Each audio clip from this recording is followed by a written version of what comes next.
Sup, fuckers? Sup? How the hell are you? How the hell are you? I'm great. How are you guys? Good. Tired as fuck, but good. Samesies. Well,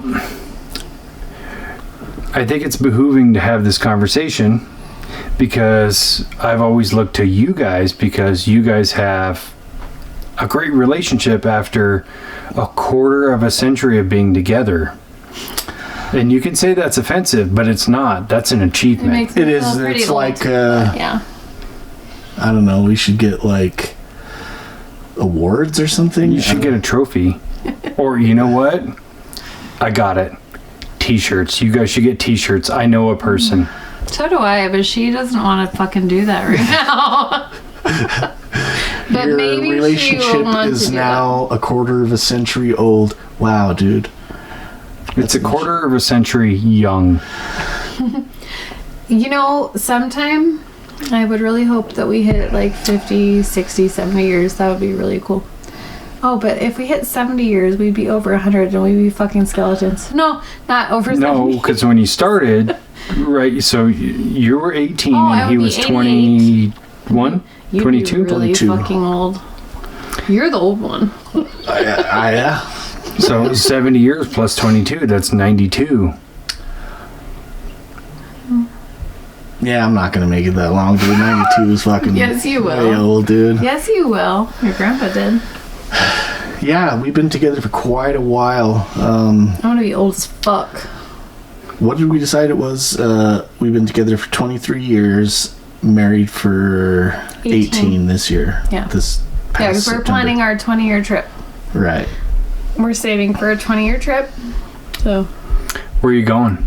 we're hoping to go to Alaska and do some deep sea fishing and hopefully some exploring Yeah. and not get eaten by bears. But if we do, that'd be kind of epic. Live out the rest of your I hate the existence word as a epic. bear shit on the Alaskan coast. That's not so bad, I You know guess. what? Yeg As long as he actually... eats berries too and we smell like berries. So Yeg sent me a video on Instagram earlier where this dude was talking about where he could take down a tiger barehanded. And another guy like duetted the video and he was like, 6% of the male human population believe that they could take on a bear in a bare knuckle brawl and win. 6%. Really? Yeah, That's it should be statistical. fucking zero. You Yeah. can't fight a bear and win. That's That's egotistical. the probably the same amount of people that have never seen a bear before.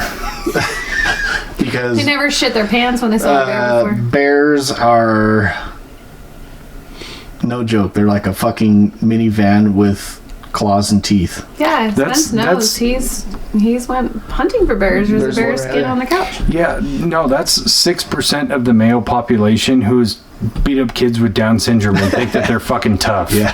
That's all that is.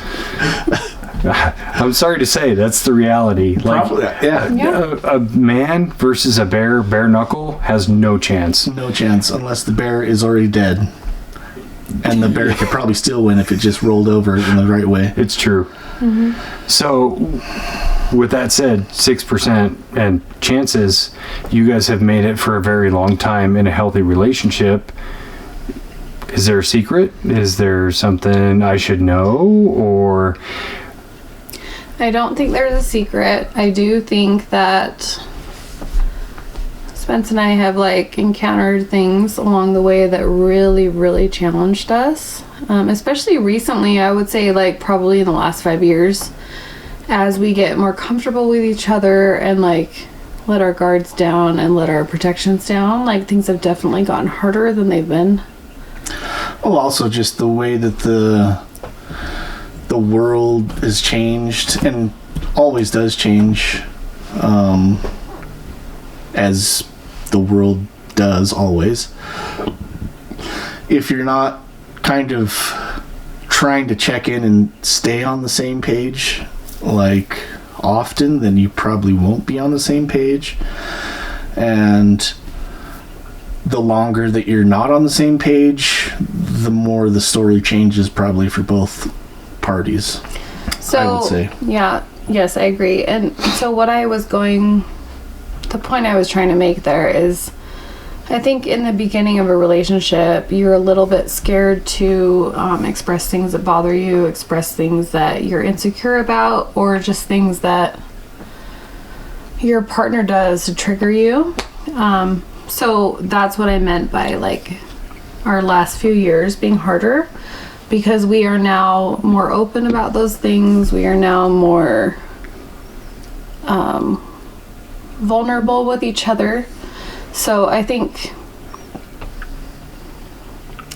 we had a really smooth beginning because neither one of us were comfortable with bringing up issues or bringing up things that, like, oh shit, you just did something that really triggers my trauma or my past, and now I'm feeling not okay in something.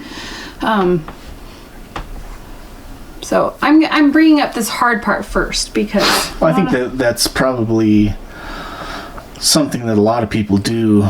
Like, yeah, you're on your best behavior in the beginning because you don't want to lose that person. In any relationship, whether it be like a romantic relationship or just like a friendship, even, like, yes, you don't want to rock the boat, so you know, don't make a big deal about it, even though it's like something that you don't approve of or you don't like necessarily agree with, but you're like, okay, well, that's fine, I'll let that slide.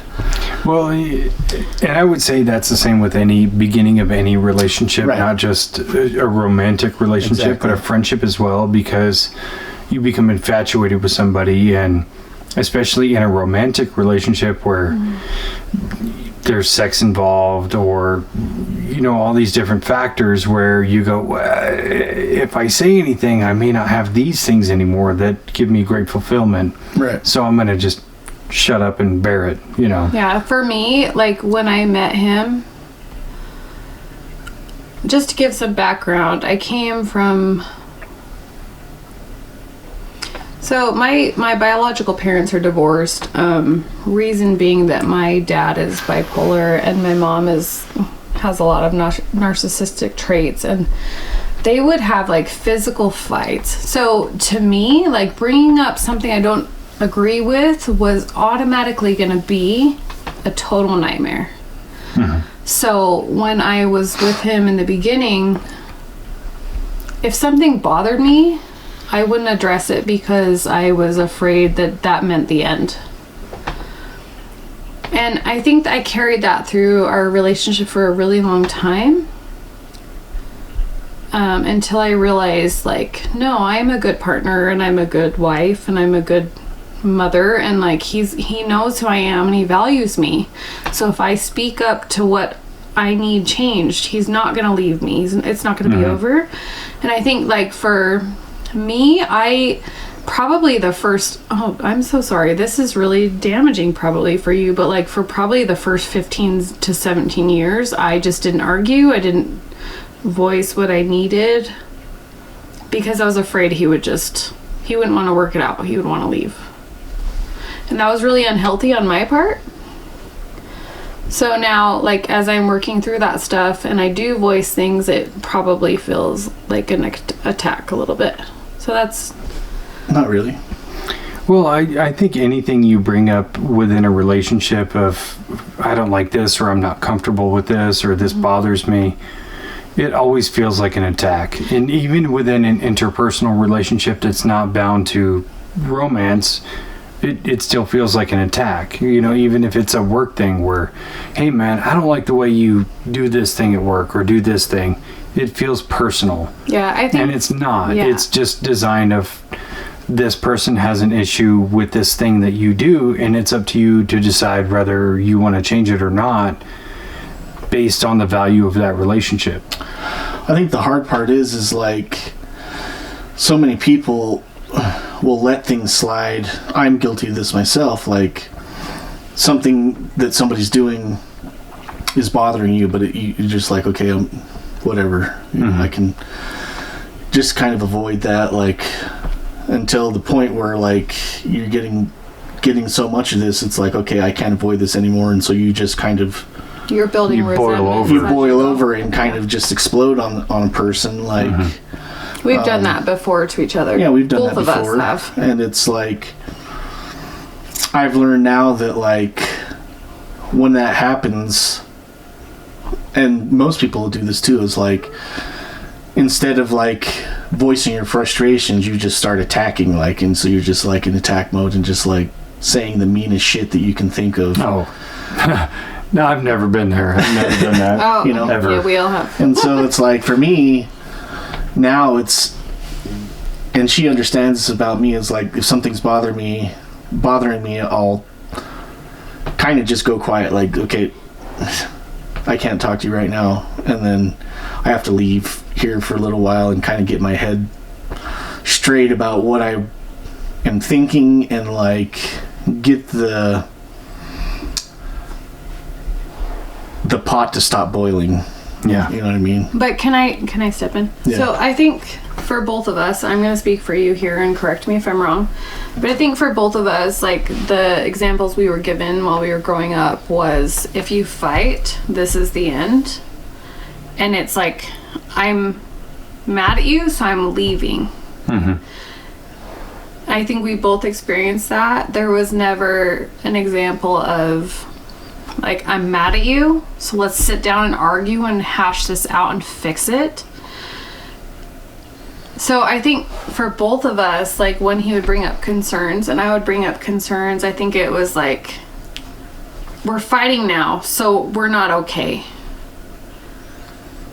And that has always been a really unsafe place for me. Like, if we're fighting, that's not okay, until the last few years.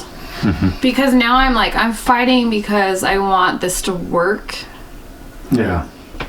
And I want you to know why it's not working right now, but we can, like, work on it.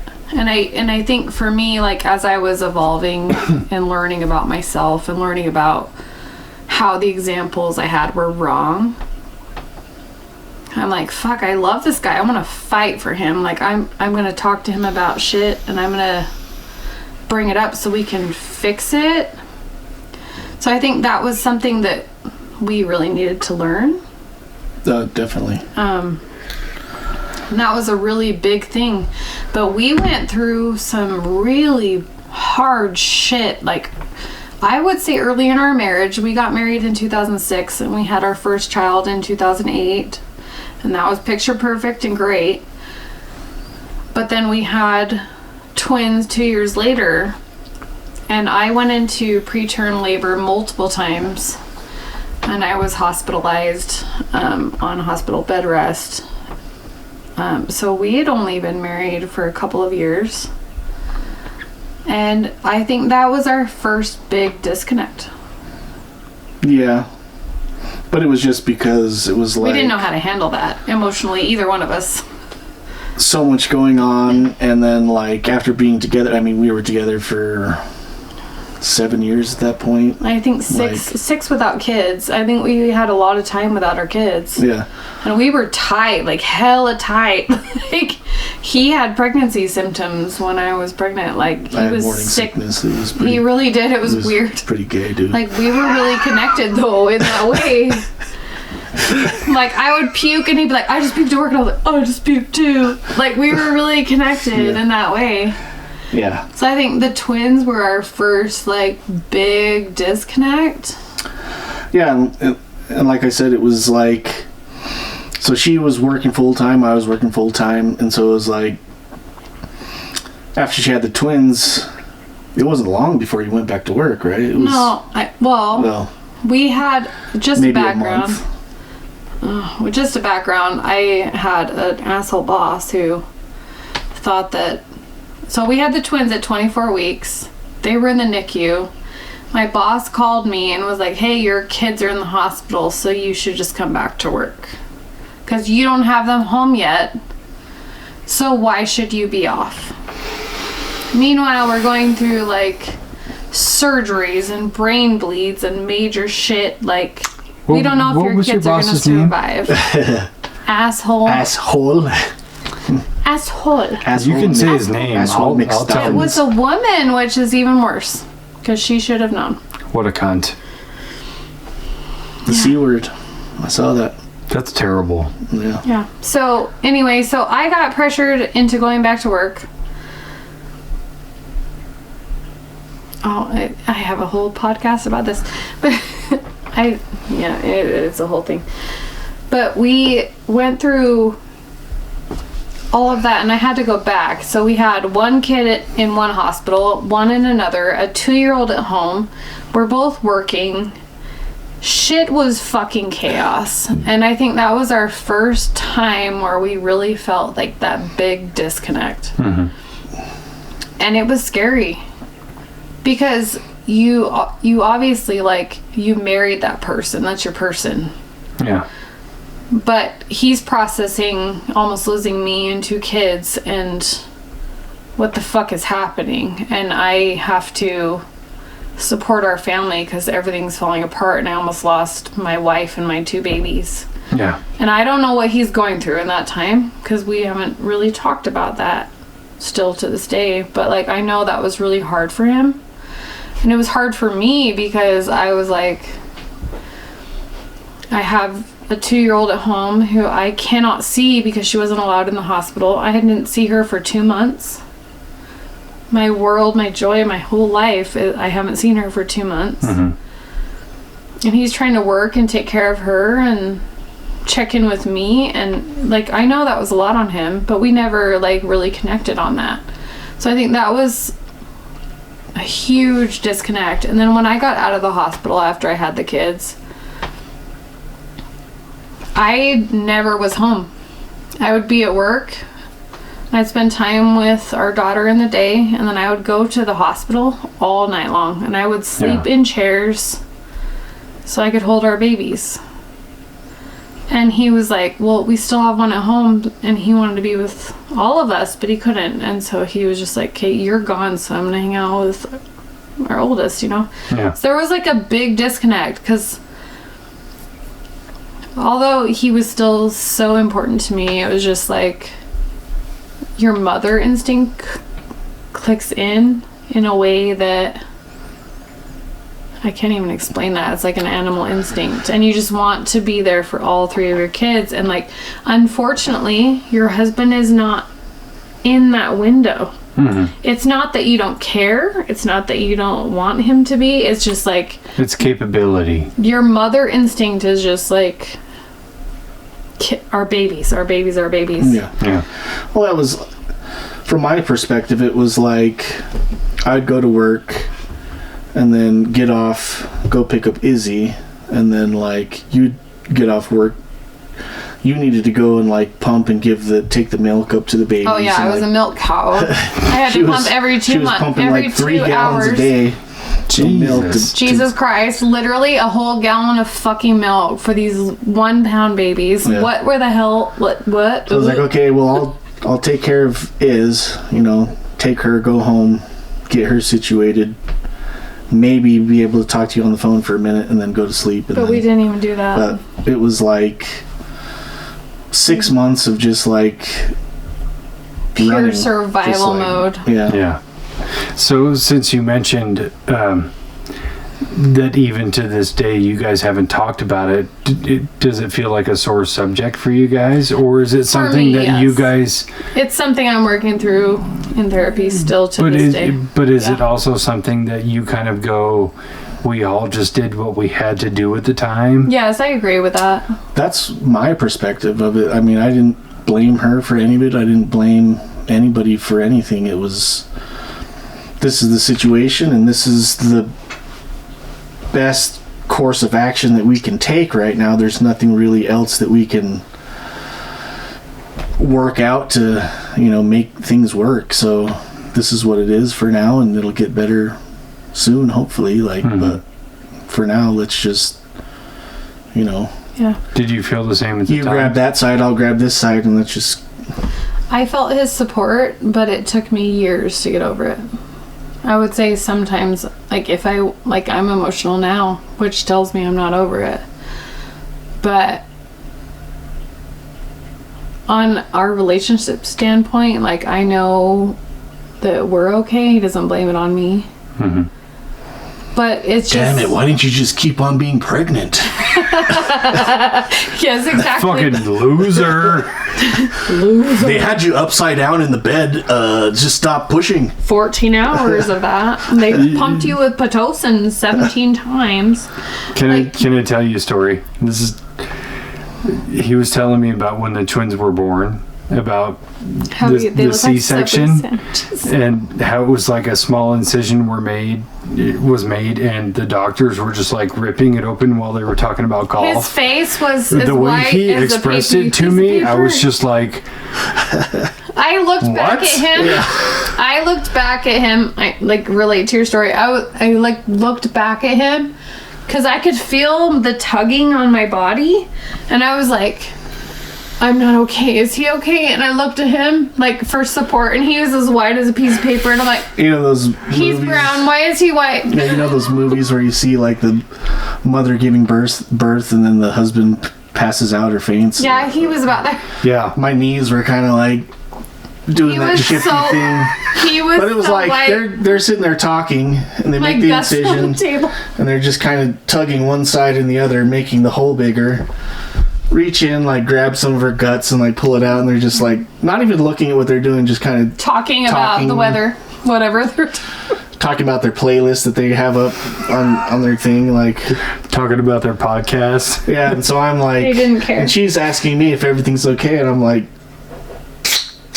yeah, everything's looks okay from where I'm at, but she can't see because there's There's a curtain. she's laying, and then they put a curtain like this so she can't see. Yeah, but I because can it would see probably be unsettling to see all your guts being ripped out. your own guts being, and it's not like a clean procedure. Like there's blood dripping on the floor, leaking out everywhere. It's just That like night he was like, it was like Saw 1 in there. I can smell your insides. Well, didn't Like they I've gutted ask animals you before. to sign a thing for a transfusion for me too? Yeah, Yes, I was bleeding out. It was bad. Like I almost didn't make it through it. It was bad. so yeah, they take one of the babies, one of the twins, and like it's like a little mango, and then pass it through this like fast food window on the wall into the NICU, and like reach in and grab the next one. And I was like, Just a heads up. What are This those? is at 24 weeks and 3 days for anyone Oh my wondering God. when we delivered. yeah, what are those? Oh, those are the babies. Like, no, those aren't babies. Those are like They literally were, the size of a mango. Like it was about this big, like each baby. yeah, they were 11 inches long for one and 12 inches for the other. That's a foot long hot dog. Yeah, 1 pound 6 ounces and 1 pound 8 ounces for Yeah. babies. That's what he's describing right now. Yeah, I remember my middle one being premature by a month, and he was still 5 pounds So and tiny. change, and that's not even close. They were literally as tall as your bottle right there. This bottle? That can. Oh, this can? Yeah. That's a 12. that's not 11 even inches, 12 right? ounce. No. Man. That was my joke. That's man inches. That was my joke. Yeah. I don't think anybody got it on Instagram, but it's what it is. Yeah, so I the got it. reason the reason that we began with the story is this is kind of where our marriage survival started. So this is So let's go right after that to where you're all home, right? And so you have 2 very premature babies, and you have a 2-year-old, and you're still a few years into your relationship. How does that play out? it was rough. So before the kids were able to come home, I think it was a week before. No, it was on my birthday actually. So my birthday is June 12th, and the kids Dude, first one was. summer ween. Summer ween. Do we need 2 summer weens? We'll just combine it. Okay. So One massive ween. I'm gonna be a hot dog for our summer ween because it's gonna be no, that's too hot. Anyway, I digress.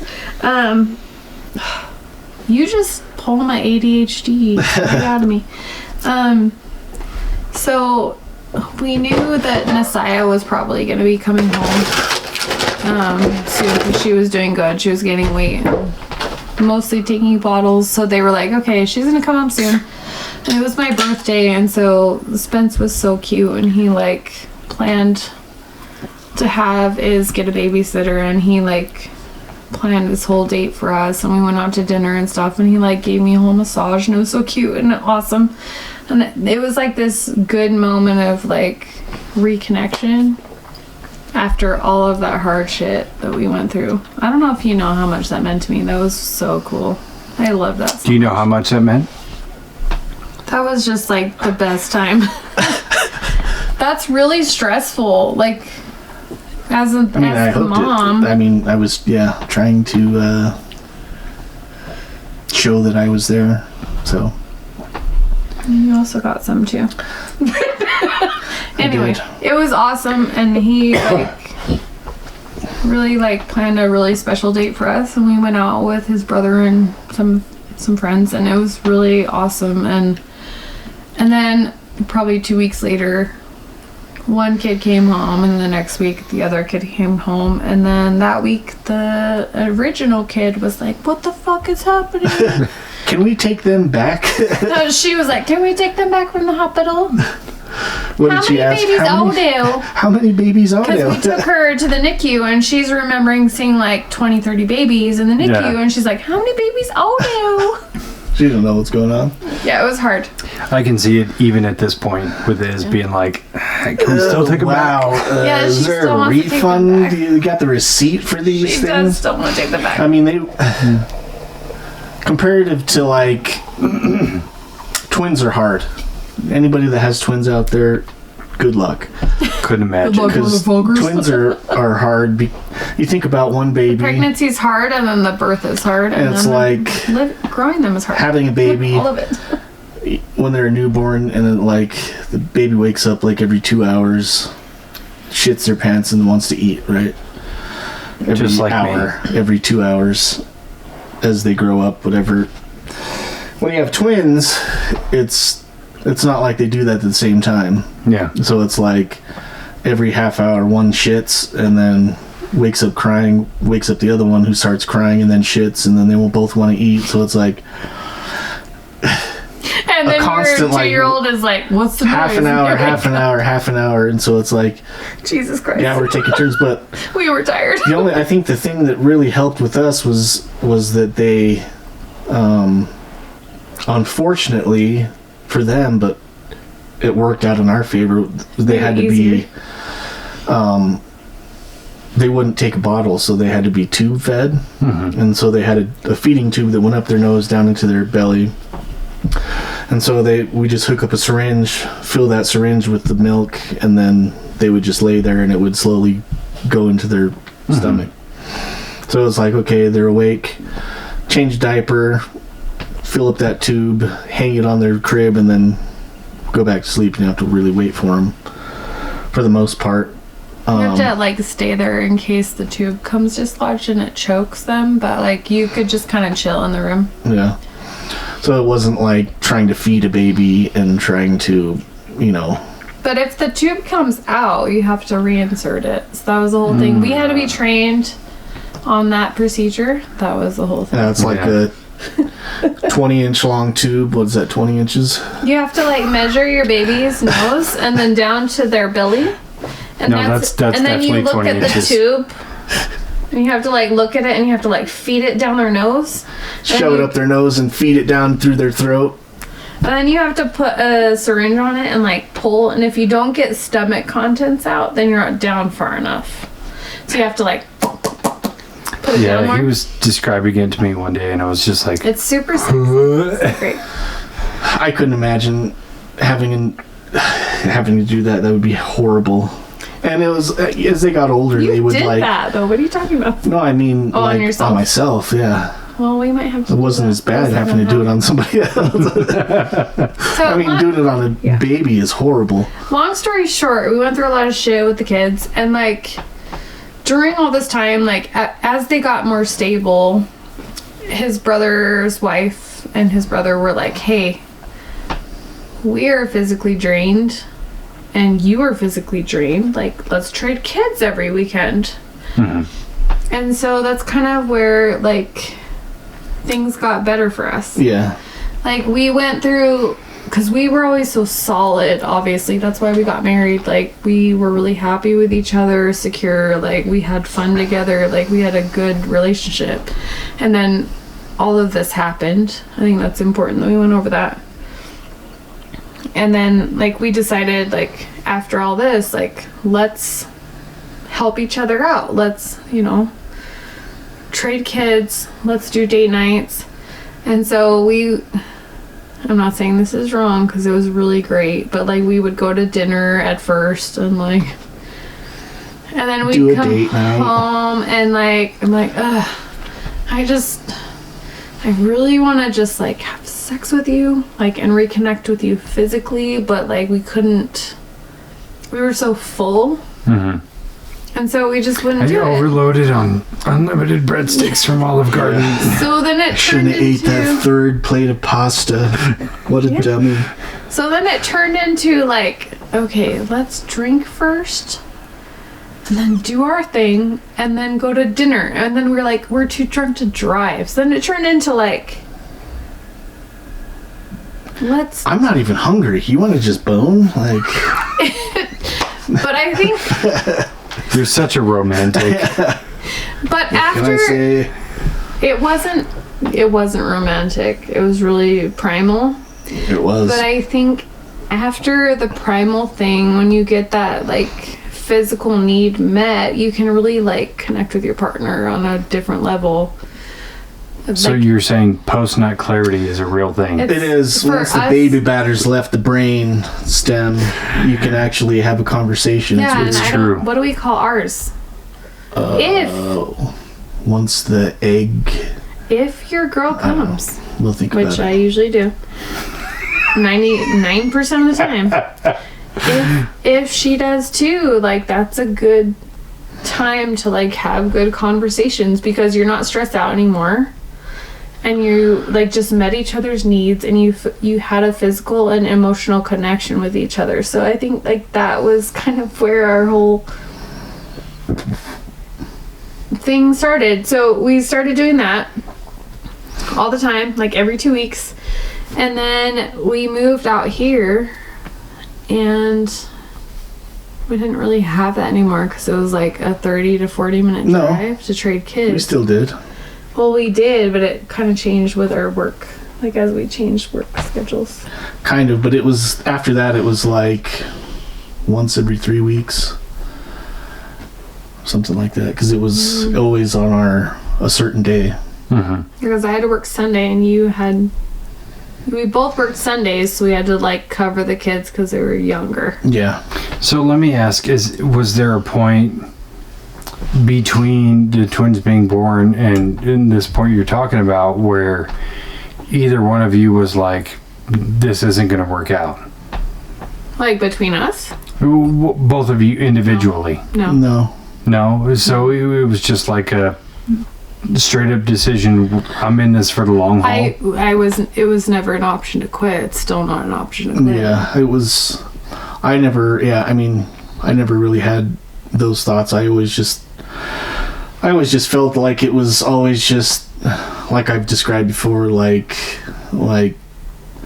you guys get in, start paddling, and I'll start pushing. You steer. You can see where we're going. Like, I definitely felt disconnection with him, but I was never like, I never had the thoughts of like, this is done. Like, never. Yeah, I never. It was hard, and there was a lot of disconnect, and we would try to find the moments that we could find to reconnect and have like special moments, but there wasn't really a set time to like, which really, I mean, that's a hard when you talk about it, like having a set time for like a date or like a romantic or even like intercourse, like you having sex, like you literally have scheduling to stupid, but to have sex with your spouse, but it's like you get to a point where your every other time frame is accounted for unless you make a space for it. So we just made it a priority to cut out that time for that specific thing that we wanted to do. We both work this Sunday every month, so we need a babysitter for the kids. So we're gonna make this night about us. We're gonna be tired as fuck the next day, but like this night is the only night in the month that we're alone. And this is for us. And we're gonna be tired, but guess what? It's about us. And there were so many times when I would like not really be in the mood because the kids are fighting, the kids are sick, or whatever the day threw at us.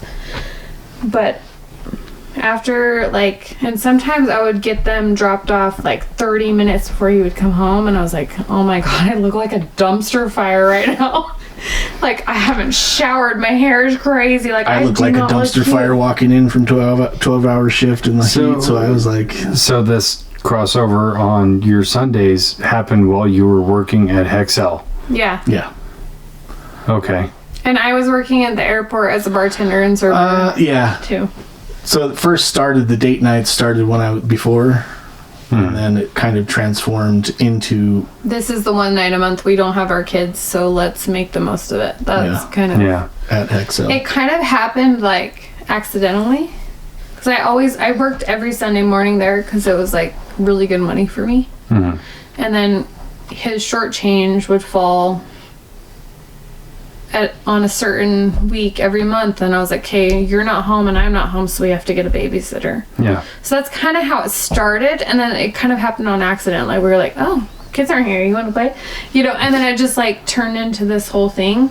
But then it became like something we really looked forward to. Like, this is a night that, well, for me, it was like, I get to drop the kids off at 4 o'clock, and I have 4 hours to myself where I can like relax.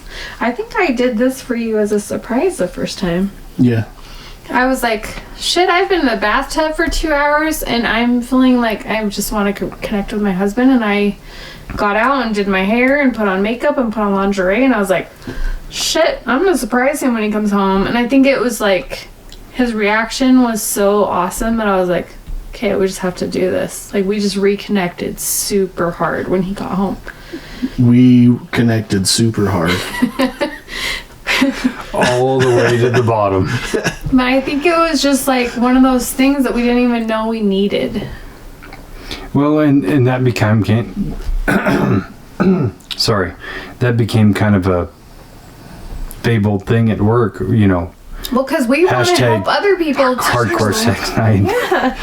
Well, and I think other people tended to aspire to it because it wasn't so much of like, oh, there's just one night where, you know, we're going to do all the crazy shit. It was one night where it was like, we're going to connect. So that was all kind of the premise. So it was like, okay, you're spending all this time away from your significant other, so you start like kind of like thinking about all these crazy things that you could or you want to do, your fantasies. Mm-hmm. And also you like, think about your insecurities too, so this is important. I'm married to this person, I'm committed to this person.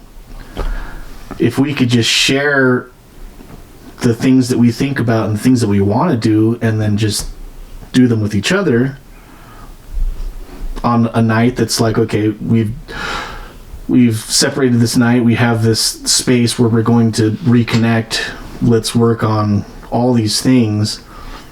Included in that is your fantasies that you want to live out with your partner, like, yeah, cutting out your inhibitions, right? And so it was like, okay, well, hardcore sex night that's what I know it is. It's not a date night.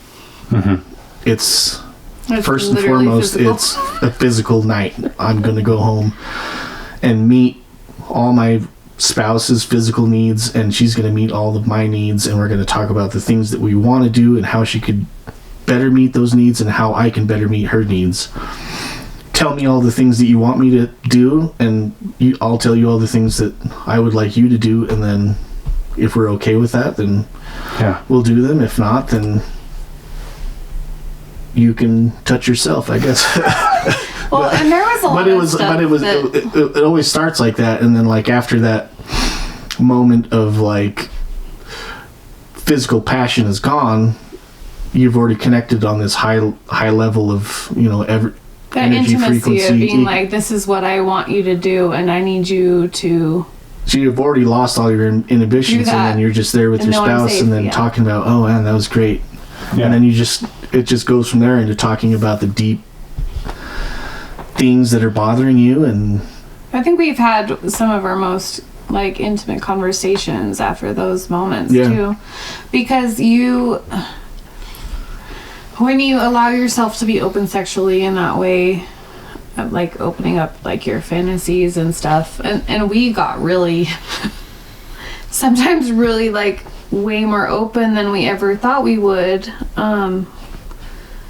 It connects you emotionally in a lot of ways too, like, I just trusted you with building, something that I never felt safe with, and so you're just okay, I trusted you with this thing I'm not really safe with, and you handled me correctly, and okay, now I'm like ready to talk to you about something really hard. And we did a lot of that, and both of us did, and I think that was really good in so many ways. And then COVID happened to us where I lost my job and this night was taken away. And that really fucking rocked us. I'm not gonna lie about that. Like, it really rocked me in a way that I'm like, shit, that night is now gone. Like, I don't have my connection night with my husband once a month. Like, I wish it was more than once a month back then. Like, I feel like we have that more now. Yeah.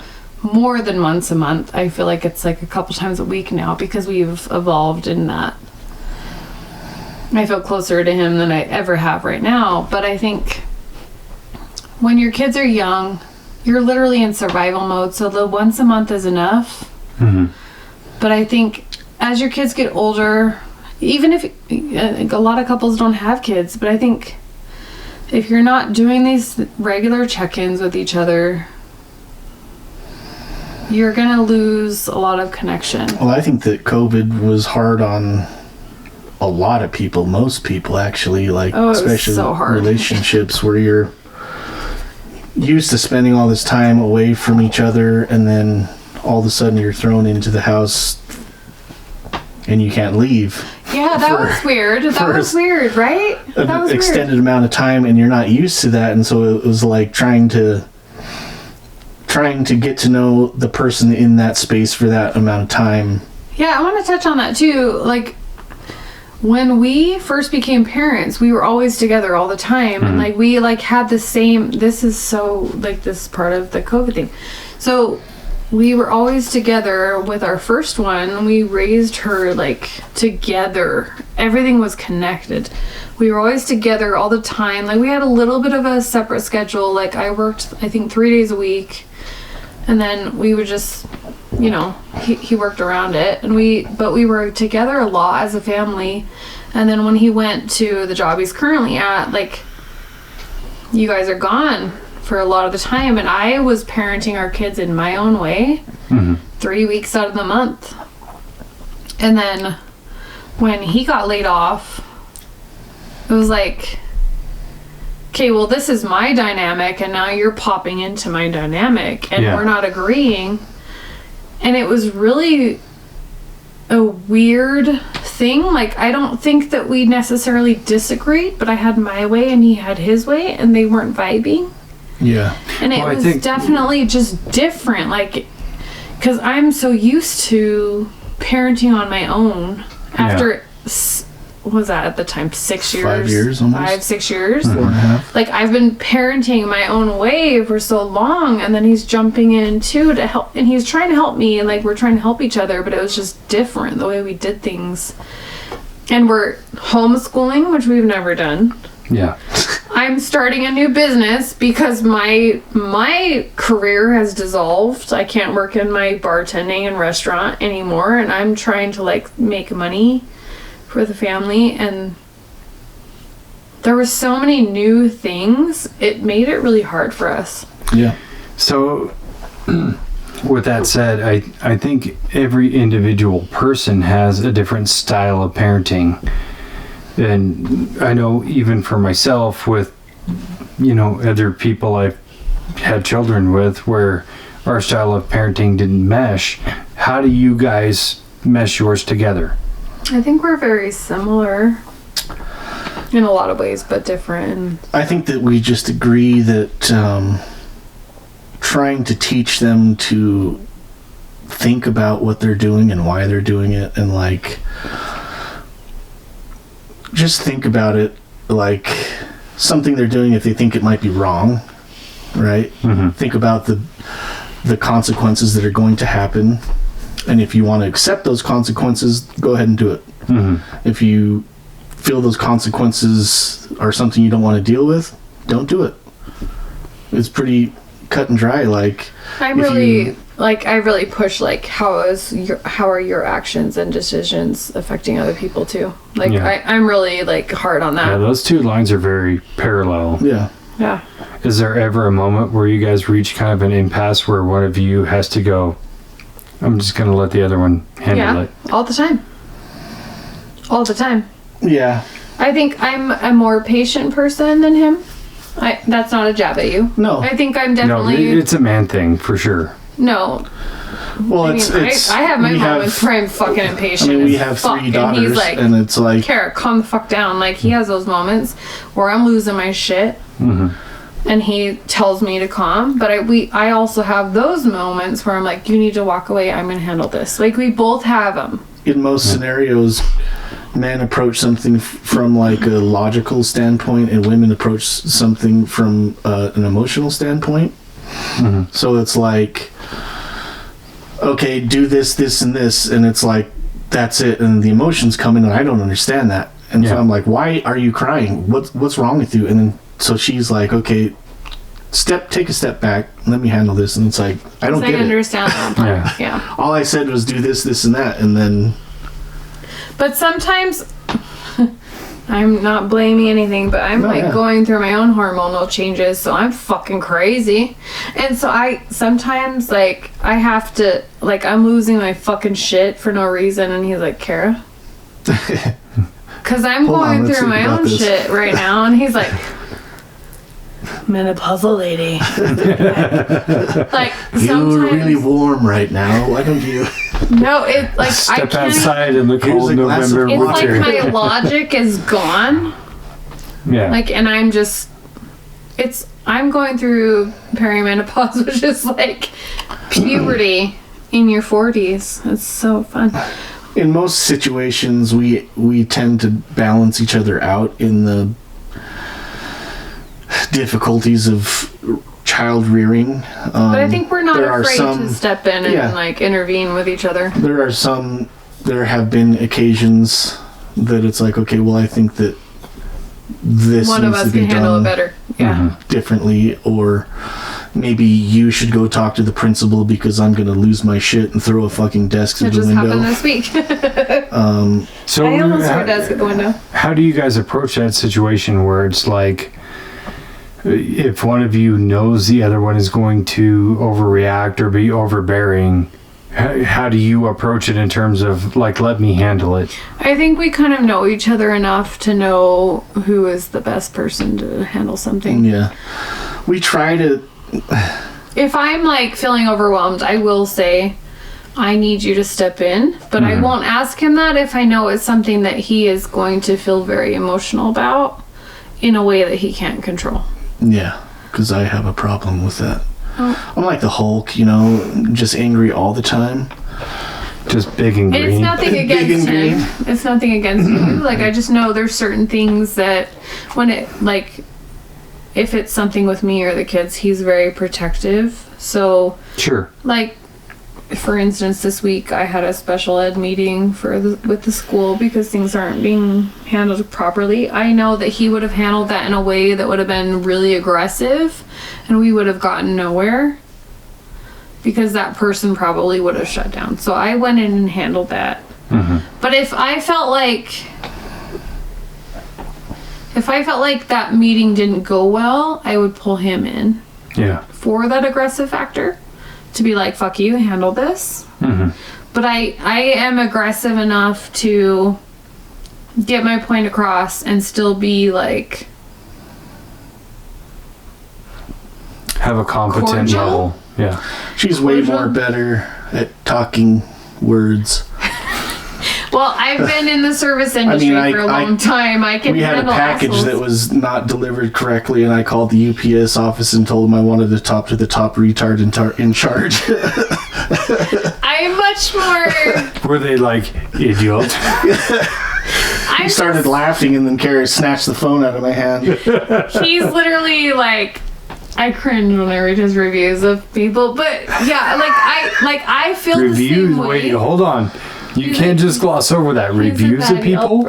Oh, Like in-person reviews? Or No, like- are you typing these? Or take his phone away. Like, It's so bad. it's mostly like service stuff. Like, if it's really As terrible. a person in the service industry, it makes me cringe a little bit. are you on Yelp? I am. Yes. Oh my god. There's like 3 or gotta 4 take his phone reviews. away. There's one review that like I was just like, yeah, I went there and congratulations to me because I just made it. It's been 48 hours and I just took my first solid shit. That one was valid. That one was valid. And then, but the other one was like, we took car broke down, Pathfinder broke down. We took the Pathfinder to the dealership and This is they also repaired fun. it and then gave it back to us, and we drove it for like 3 months, and then the same problem happened.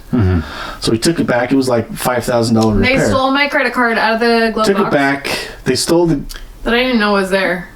It the fell out of my credit card. wallet, and my daughter put Used it it in around the the dealership, box. and then said it was Fuck, this you other need someone. piece that wasn't connected to the piece that they had repaired, and it was going to cost another $5,000 to repair it. That was valid. And so I was like, just like leaving a review, like, don't ever take your car here. These guys are crooks. Like, blah blah blah. Like, Those are valid, but some of your reviews are.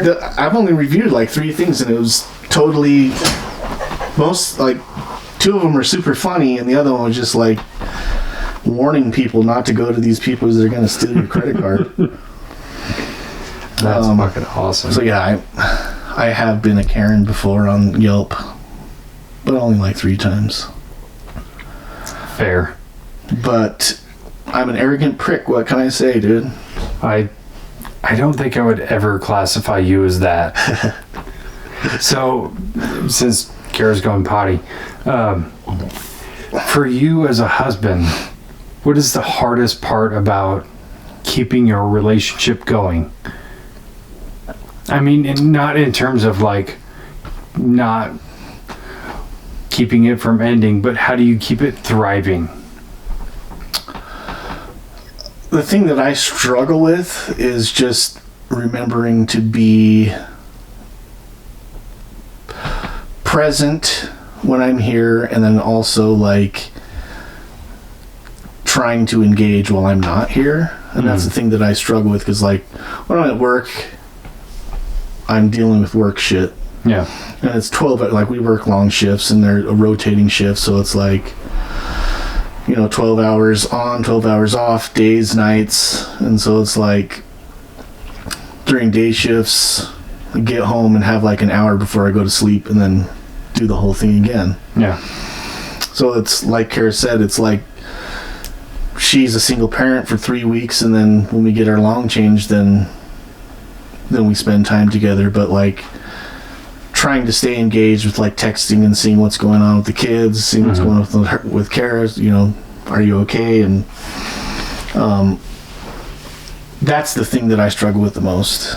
And not because I don't care, it's just because it's something that I'm not used to doing. I don't text hardly anybody. Like, I think you're the only other person that I ever really text regularly. Like, I got a meme group with Stitch and Pat that we talk shit to each other after work, but that's about it.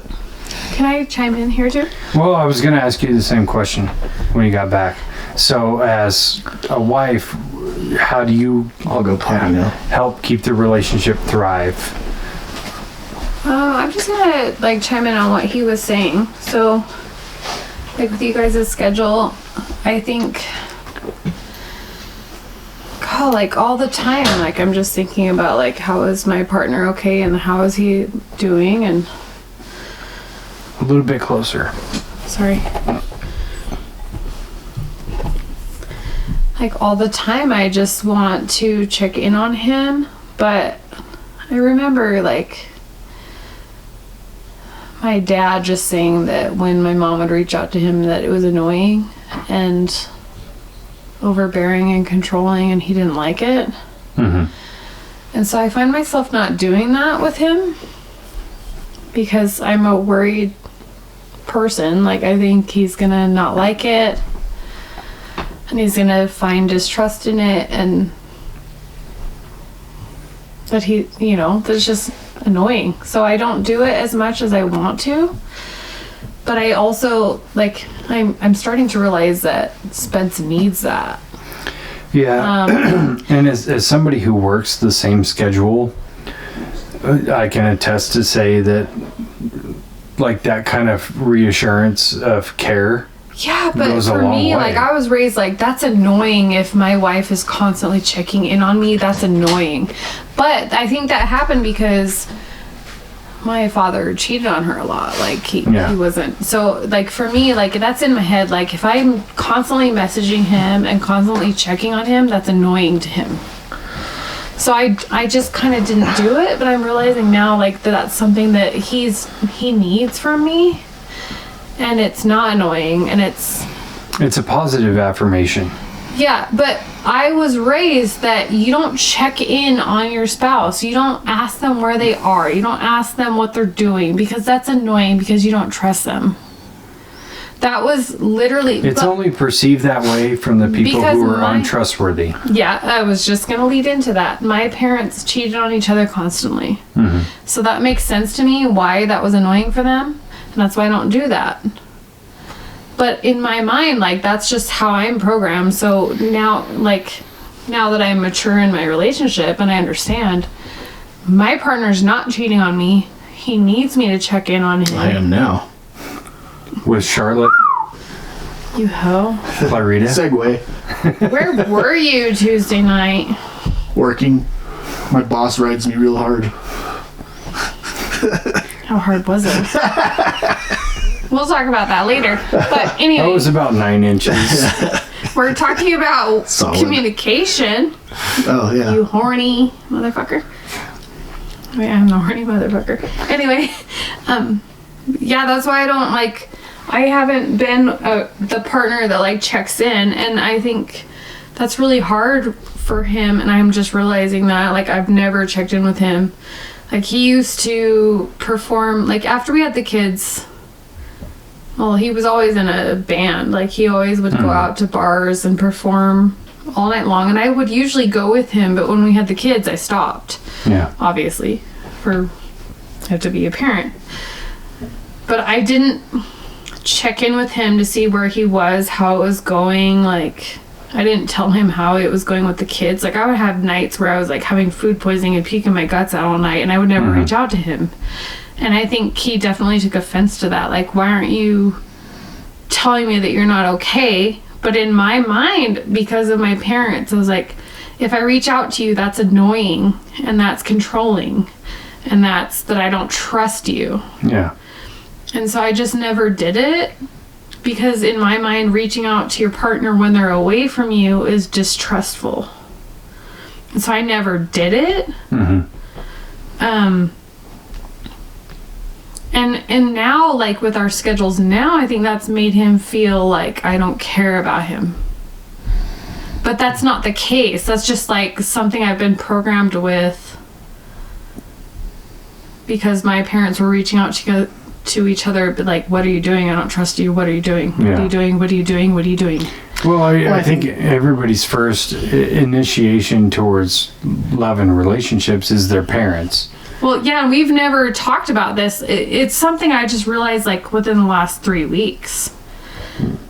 I've never in my life thought about it until literally, like, this month. Where I'm like, oh, why don't I check in with him when he's gone away from me? Yeah. It's because I feel like I'm being annoying and that he's going to think I don't trust him. And, like... No, I promise he's at work. Isn't it? No, I know he is. I know he is. But I think... I was trying to identify, like, why don't I reach out to him? Like, because he would go out of state to shows and, like, go perform. I never texted you and never, like, checked in with you. because I felt like he's going to do what he's going to do. And if I reach out to him, he's going to think I don't trust him. Mm-hmm. And it was something that was just always in my head. Like, you have to trust him. And if he fucks up, that's on him. Yeah. But you're not going to reach out to him and put that in his head that you don't trust him. And so that's always been something that I have never touched it. Because yeah, for me, it was all of that stuff was, and like we'd go out of state, and I would like do you feel call like I and didn't just be care? like, "Hey, what's going on? Nothing. Okay, well, about to go to sleep, so I just wanted to say goodnight. Love you. Bye." And that was You for don't me. call That me was with that that was shit. checking. That was like checking in just to make sure that everybody's alive and like.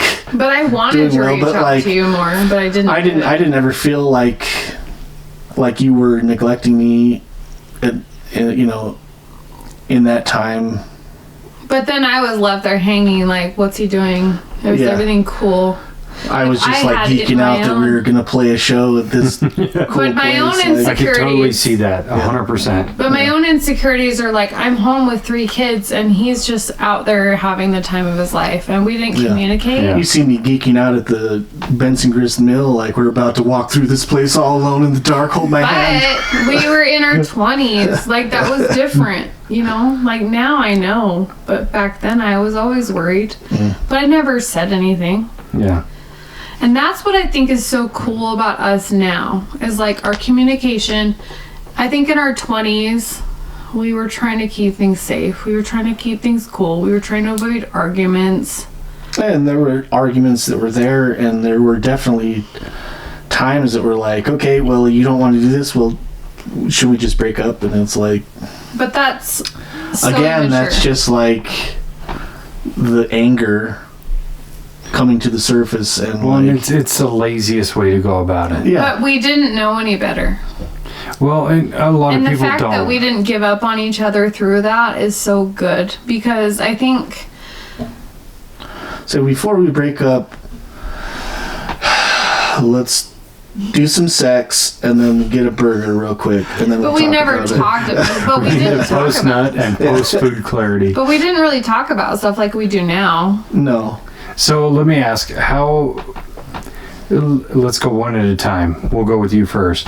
How do you bring up when you have an issue? Like, if there's something that she does that just bothers the shit out of you, how do you bring that up? And then when he's finished, I want to hear your answer. Like I said, I still struggle with like addressing stuff head on, especially like in most people in my life. Like if they do something that bugs me, I just tease them for it until they stop, and that usually works pretty well. And it's not like teasing; it's just like letting them know that I'm annoyed by that certain thing that they're doing. Yeah. And then if you don't do that, I won't be annoyed and talk shit to you. Like, You couldn't do that with someone you So, really yeah. love. see, I can't really do that with her, and so it's like I still let things build up, and then to a point where, and most of the time it's like I don't even realize that something is Yeah. bugging me, and so it's just like a little tiny little thing that's like, oh, okay. And then it's like, okay, and then it starts getting heavier and heavier and heavier, and then it's like, Snap. fuck, hold on a second, hold on a second, I'll be back. And then it's like, I have to leave somewhere, get my head right, like, and most of the time it's like, I have to go do something really physical to get a hold of my emotions, Yeah. so that I can think about, so I can have a thought that's not just like anger and like emotional rage. We talked about it in the men's mental health episode, like calming the rage before you try to have a conversation. So I still do that, and so it'll be like I have to go work out, come back home, try to relax for a minute, see if I'm in that space where I can communicate. If not, then go back, work at it some more, come back, until I get to the space where I'm like, okay, this is what's going on. Tell me what you're thinking about this, blah, blah, blah, blah, blah. You know? And then it helps for me. I mean, even if we're in the same room, like, start a conversation by text and be like, okay, this is what's bugging me. I have to text you and read this. Let me know what you think. Like, because I can focus on what's on the thing without being a total asshole. Yeah. And you tend to really say shit that... Yeah, I know. Well, there's something to be said for texting where if you're kind of a wordsmith where you can compose a text in a way that's not like demeaning or basically saying like fuck you because of X, Y, and Z. There's something about that where it's like you can say it and it reads in a monotone way to where you're not expressing an emotion with it. I think that's understated. I appreciate when he does that, because we've been in fights when he says things that just fucking cut me. Oh yeah. Well, I think as humans, we're all in that space of when you're mad, you want to hurt back. Well, you want to bite back on your anger. Just fucking cut me, and I think that like when we've had fights when I'm coming in and I'm pushing his buttons and I'm like, fight me, like let's do this, and I'm not giving him space, those have been the most damaging fights. Yeah, because I come out fucking swinging. Oh, and so do I. Yeah. And we both, and I think we've both said some shit to each other that just fucking cuts deep. And it's like, it's not even something that is so important that we had to do that. It was just, we're just being assholes, you know? And I think that, like, maybe some people don't think the way we fight is healthy, but I think it is, because I think we used to do the knock down, drag out fights, you know, where we would be arguing and like screaming in each other's faces and saying rude shit, hurtful shit that, sorry, but there's a few things that are still like bothering me. Oh yeah, you know? then to it's this like day. you're working to repair that shit. Repair that for the rest of your relationship. Like, there's still shit that has been said that I know was just an anger, that I know if I brought it up now, it's not real now, but it was just like an anger. But I really do appreciate when we do it different. And now I do it different because I'm a different person now. I'm a more secure person now. And I don't need his reassurance. Like, if he's upset with me, I'm okay with being like, okay, I did something that he's not okay with. And that's okay. And that's okay. And he does things I'm not okay with, and that's okay. And I'm going to walk away, and I'm going to go do my thing. Then when he's ready to talk to me about it, he's going to text me something that he's probably edited 57 times. And we're going to talk about it in a healthy way. And we're both going to have that chance to, like, yes, it's in writing and we can read it over and over again. But we can also edit it over and over again in a way that our partner is not going to be damaged by it. Yeah. And it's going to be constructive. So, yes, maybe we don't have conversations in our fights, but I think that when he texts me his stuff, he's looked over it a bunch of times and said it in a way that he knows, like, I'm not hurting her, but I'm conveying my message, and vice versa. And it's mostly just a way to open the dialogue without hurting your person. Coming out of the gates emotional, you know, and so it's like, okay, sometimes it takes us 24 hours. This is what I'm dealing with. What are your thoughts? And then she'll reply to me, and then I'll be like, okay, well, this is blah, blah, blah. And then we go back and forth for sometimes it takes a couple of days. And then eventually it's like, to the point where we can sit down and have the actual conversation. Yeah, because I can have my emotions as I read what he's going through, and he can have his emotions while he reads my response. And I think we both have had a long time to like look at our messages and be like, is this really what I want to send my partner, my person? You know, like, do I really want to send this to them? And it's usually constructive now. Like, if we would sit in a room and hash it out, it's destructive as fuck. Yeah. We're just, at that point, we're mad and we're just, I'm gonna fuck you up, like, right now, hardcore. Like, I don't care what I say, I'm just gonna hurt you because I'm mad. It's kind of a sad thing. Becomes like a brawl at that point. Yeah, when two people don't have kind of a mediator in the middle to go, no, it's not your turn to talk, it's your turn to talk, and that person says this, and then it's like watching the fucking presidential debate where it's like, my golf game is better. It's thoughtless and rude, and it doesn't make sense.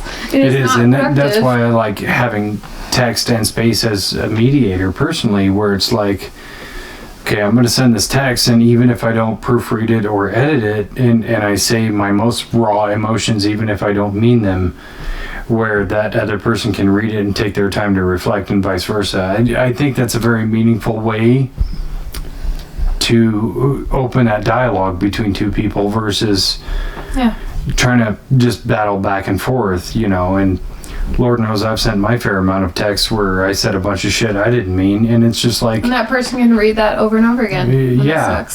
And there's a part of you that goes, I feel guilty about it, but then there's a part of you that feels vindicated because this is pissing me off and I gotta say my piece. But when you're using it constructively in the way you guys are, where it's like, you type it out, you edit it, that's derogatory to my... you change it, you adapt it as your feelings gradually change as you go on. I think too, like, if you, it doesn't matter how you're fighting, if you don't respect your partner, it's gonna be destructive. I think, like, definitely when him and I have disagreements, we're both really very, like, because of the way we've chosen to handle our disagreements, because we can't physically do it in person. We both know that. You guys could fist fight. I mean, I'm pretty sure he's gonna win. I'm a fucking psycho. He'll tell you. But I think if, like, when we're having fights, like, I get so in my emotions with him because that's no a natural one can fuck human me response. up like him, and I think vice versa. Yeah. Like, no one can fuck me up like this guy can fuck me up, and nobody hurts you as deeply as the person that you love the most. Yeah. Yes. It's true. No, yeah, I totally agree with everything you said there. I think you didn't even text that. That's beautiful. Yeah. I think when... I'm growing. I'm proud of you. When we fight, though, like, we are learning to give each other space. We're learning to... Like, he'll send me what he's feeling, and I will think about it for a minute before I respond. I'm getting way better about, like, separating my anger versus, like, my logic. Yeah. Well, I think that's a very mature thing. We had a pretty good fight recently, and I was, like, torn up, like, shit, that sucks that he feels like that, you know? Mm-hmm. Hi. One of our babies. Good night. Gute Nacht. Love you. Love you. Good night. Guten Abend. Been hanging around Travis, have you? I just took 3 years of German in high school. Love you. So, going back to the question, when you have something that you have to bring up as a problem for you, how do you deal with that? I'll be honest, I don't. So you just let it, fester? Yeah, I'm learning. I'm kind of somebody who doesn't take things too hard. Like, I don't take things to heart for a long time. It has to keep going on for me to really bother me. It has to go on, like, multiple times. I don't think I really address things very often because Most things I am really able to brush off, and I think it's more that I don't have personal boundaries than anything. Like I'm really learning that for myself. Do you think it in part has to do with the fact that Spencer is kind of a pretty even keel person? No, I think it's that I literally don't have personal boundaries. Okay, that's fair. I was just curious on. I think honestly, I think what you mean is you don't set personal boundaries for other people to like. Okay, you can't do that. Yeah, I don't. Yeah, no. So like, it takes me a really long time for something to bother me because I am a people pleaser. So I'm just kind of like, okay, that's cool. And then like 3 years later, I'm like, I don't fucking like that. I don't know if we can be friends anymore. you remember that thing you did on April 13th, 2016? Motherfucker. It's really like this. Because like, I do. This is legitimately something I'm like working on within myself. And it's probably rocking him a little bit. Because like sometimes like I've dealt with this in friendships and my parent-child relationships and like different. I am such a people pleaser that I literally don't even realize that like something's bothering me because I'm like, oh, that's okay, I guess. Like that's just how I am, and it's a new thing that I'm like. No, I'm very much the same way. Where it's really new for me, but he really doesn't trigger a lot of that for me. Like he really doesn't. Like he's really like. Spence is very good about. He knows me though. Like he knows like seeing your boundaries without you telling me. He actually acknowledges things that are going on with other people with me. Like, Cara, what the fuck? Why are you letting this happen? Like he's really good about like bringing that stuff to my attention. He doesn't really push that for me. Yeah. So like, I mean, I'm lucky in that way. Like we don't. That's not an issue. Yeah. There's definitely things that do happen with, other people that I notice and I'm like, or you'll say something about it, like so-and-so did this and so-and-so did this. I'm like, well, why did you let that happen? Or why didn't you say something about whatever? Yeah. Love you. Good night. And then I don't even think that it bothers her. Like most of the time, it bothers me more than it bothers her. Mm-hmm. It's just like, normal to me. Like, and then I'll start getting around. Ooh, you better go fucking beat that bitch's ass. Like I'm like, wait, should I be mad? Should I go fucking punch her? But then I realized like, oh, they're not respecting me, or like, cause like my whole childhood I was just walked on. Like I raised my parents' kids. Like I had this whole thing of like, you ever watch Shameless? I'm Fiona, but less hoary. Like I literally. You know what though? If fucking Fiona wants to be hoary with me, I'm down. I'm just saying, like that was my life. So for me, like this is just normal shit. Like this is just like what I deal with. Like I don't even acknowledge or understand or see that people are like taking advantage of me. I don't even see it. And then he'll say it, and then I'm like, oh shit. But he's really like made me understand like my value. Yeah. In a lot of ways. And I see that too, and it's like I see people that take advantage of me, and most of the time I let it go. Like somebody will take advantage of me, and then I'll just be like, okay, cool, and then I just don't fuck with that person anymore. I just be like, yeah, no, I don't like that. I don't. Oh, but so I'm not one of those. No, yeah. Okay. No, sweet. So I'm just like, yeah, I don't really vibe with that person. I think we're both like at the point where we would say something now. Yeah. Well, I think, and I was actually saying this the other day where I've been a people pleaser for so long that I've learned this really fucking cool skill where I just disassociate really hard from people, where it's like, you know what, I don't have any more space for you, bye. And you don't even want to give them an explanation, and there too. And that's it, where it's just like, and then they keep reaching out and they don't understand, and then they make you feel bad about it. Yeah, there's that. Ain't nobody making me feel bad. I don't give a fuck. You got what you wanted. Move on. I have people that still are like, meh, because they realize how awesome I am, and they want to. I think that maybe it served me well that, like, we moved around quite a bit when I was a child. I went to 11 different elementary schools in, 6 years? We moved that many times. And so I would make friends pretty fast, and then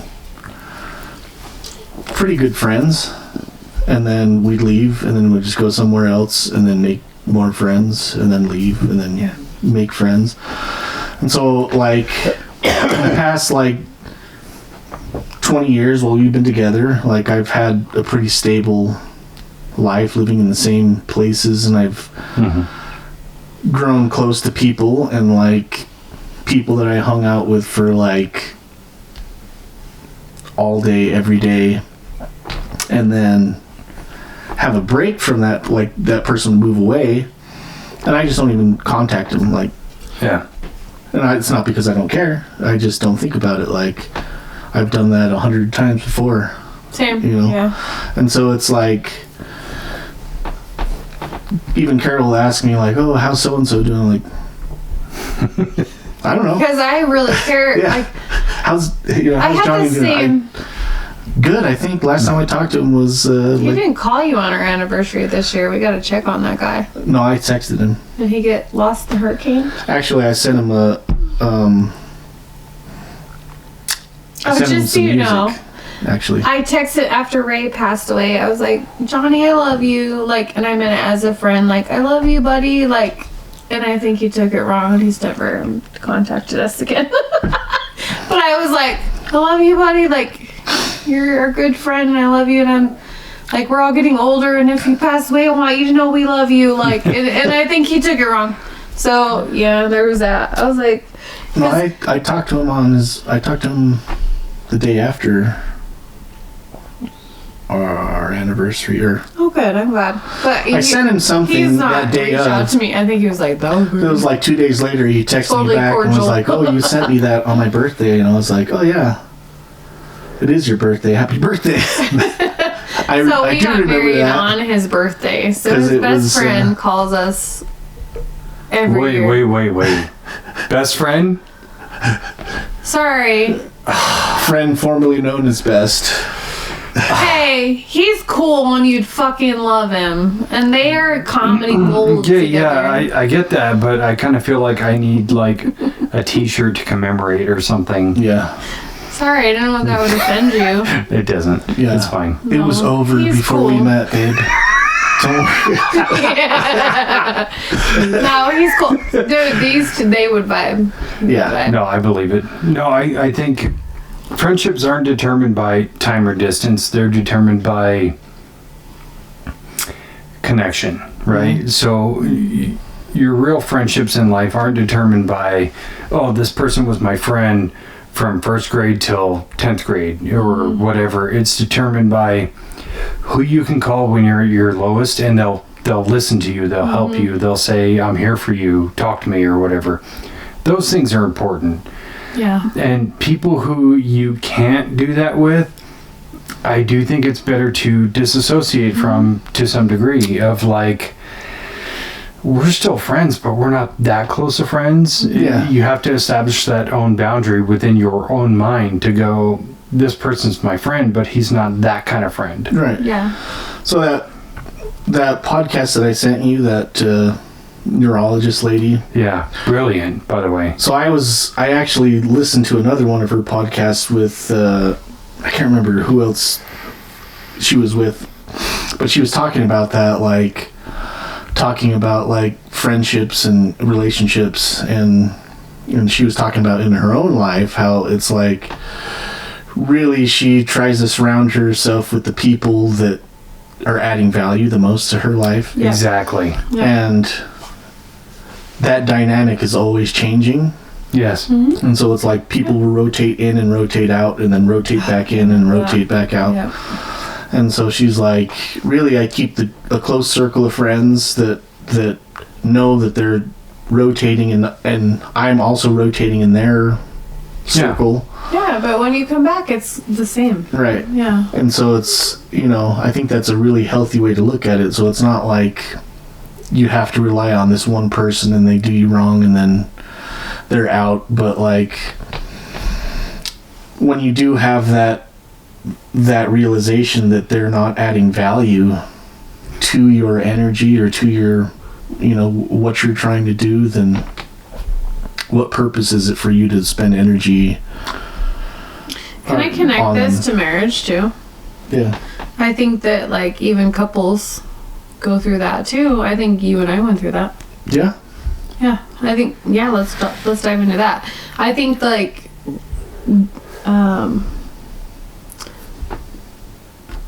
like we went through all that stuff with our kids. Mm-hmm.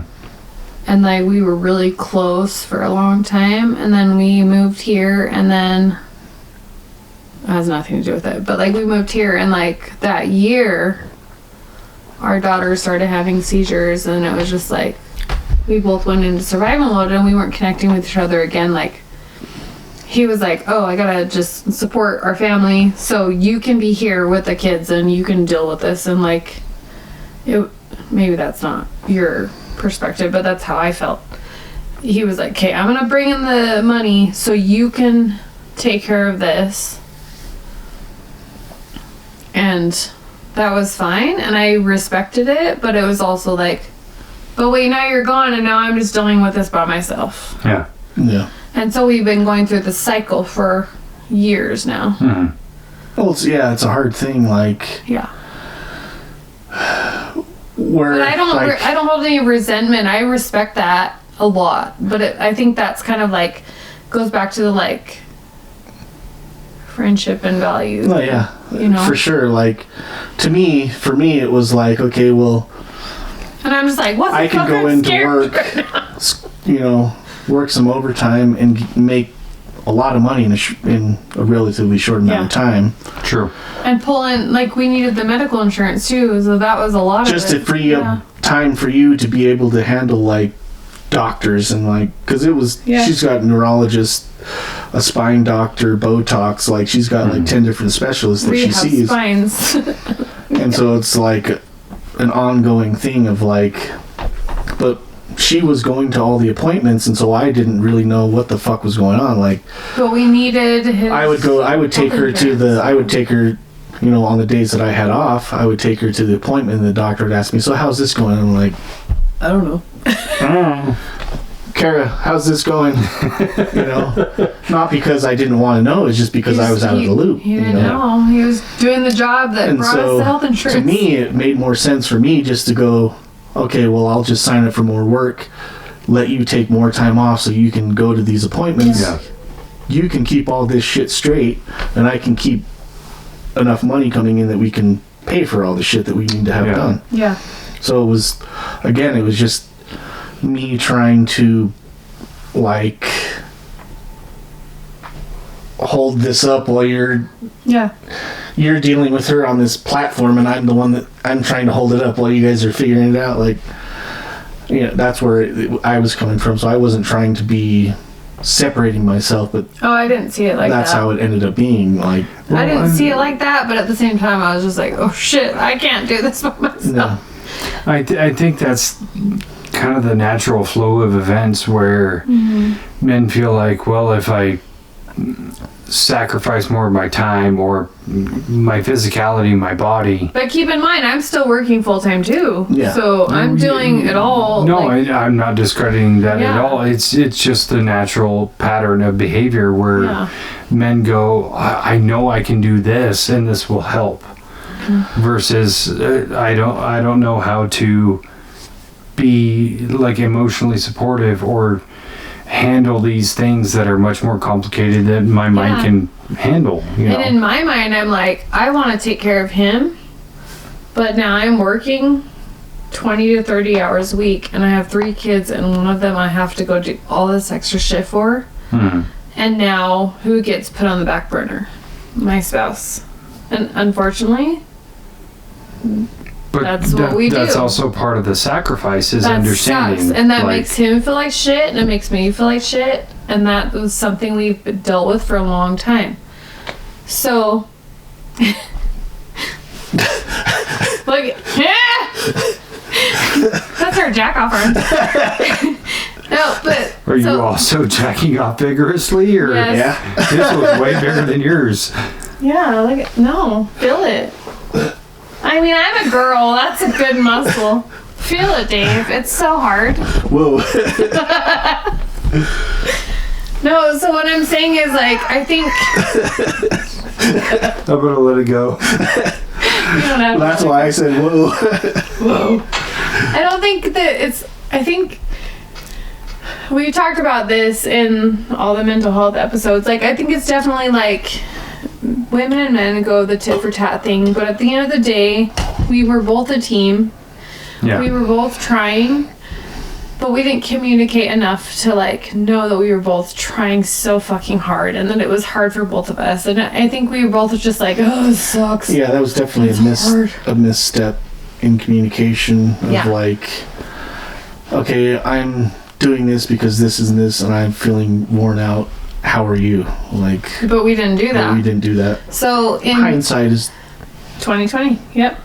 So, Yeah. I mean, we would do our little hardcore sex night once a month, and we did that for probably 2 or 3 years, and it was fucking amazing. Sorry, I have hiccups. And then we would, like, communicate and stuff. And COVID happened, and that stopped because I wasn't working anymore, and I started a business, and I was home. And now, like, we're looking at that differently because our kids are teenagers and they never leave. So how do you deal with that now? I mean, it's a new development, but now it's hardcore sex day. school They're at school. school is good. School is Summertime good. is rough. Oh my god, summertime sucks, We get real cranky in the summertime. right? That's when most people are happy, not us. Yeah. But like, we're trying to figure that out. Like, sometimes you have to wake each other up in the middle of the night, which kind of sucks because one of you's comatose. No, it doesn't. No, it doesn't suck, but it takes a long time for the other partner to wake up. Like, what are we doing? Are you actually awake?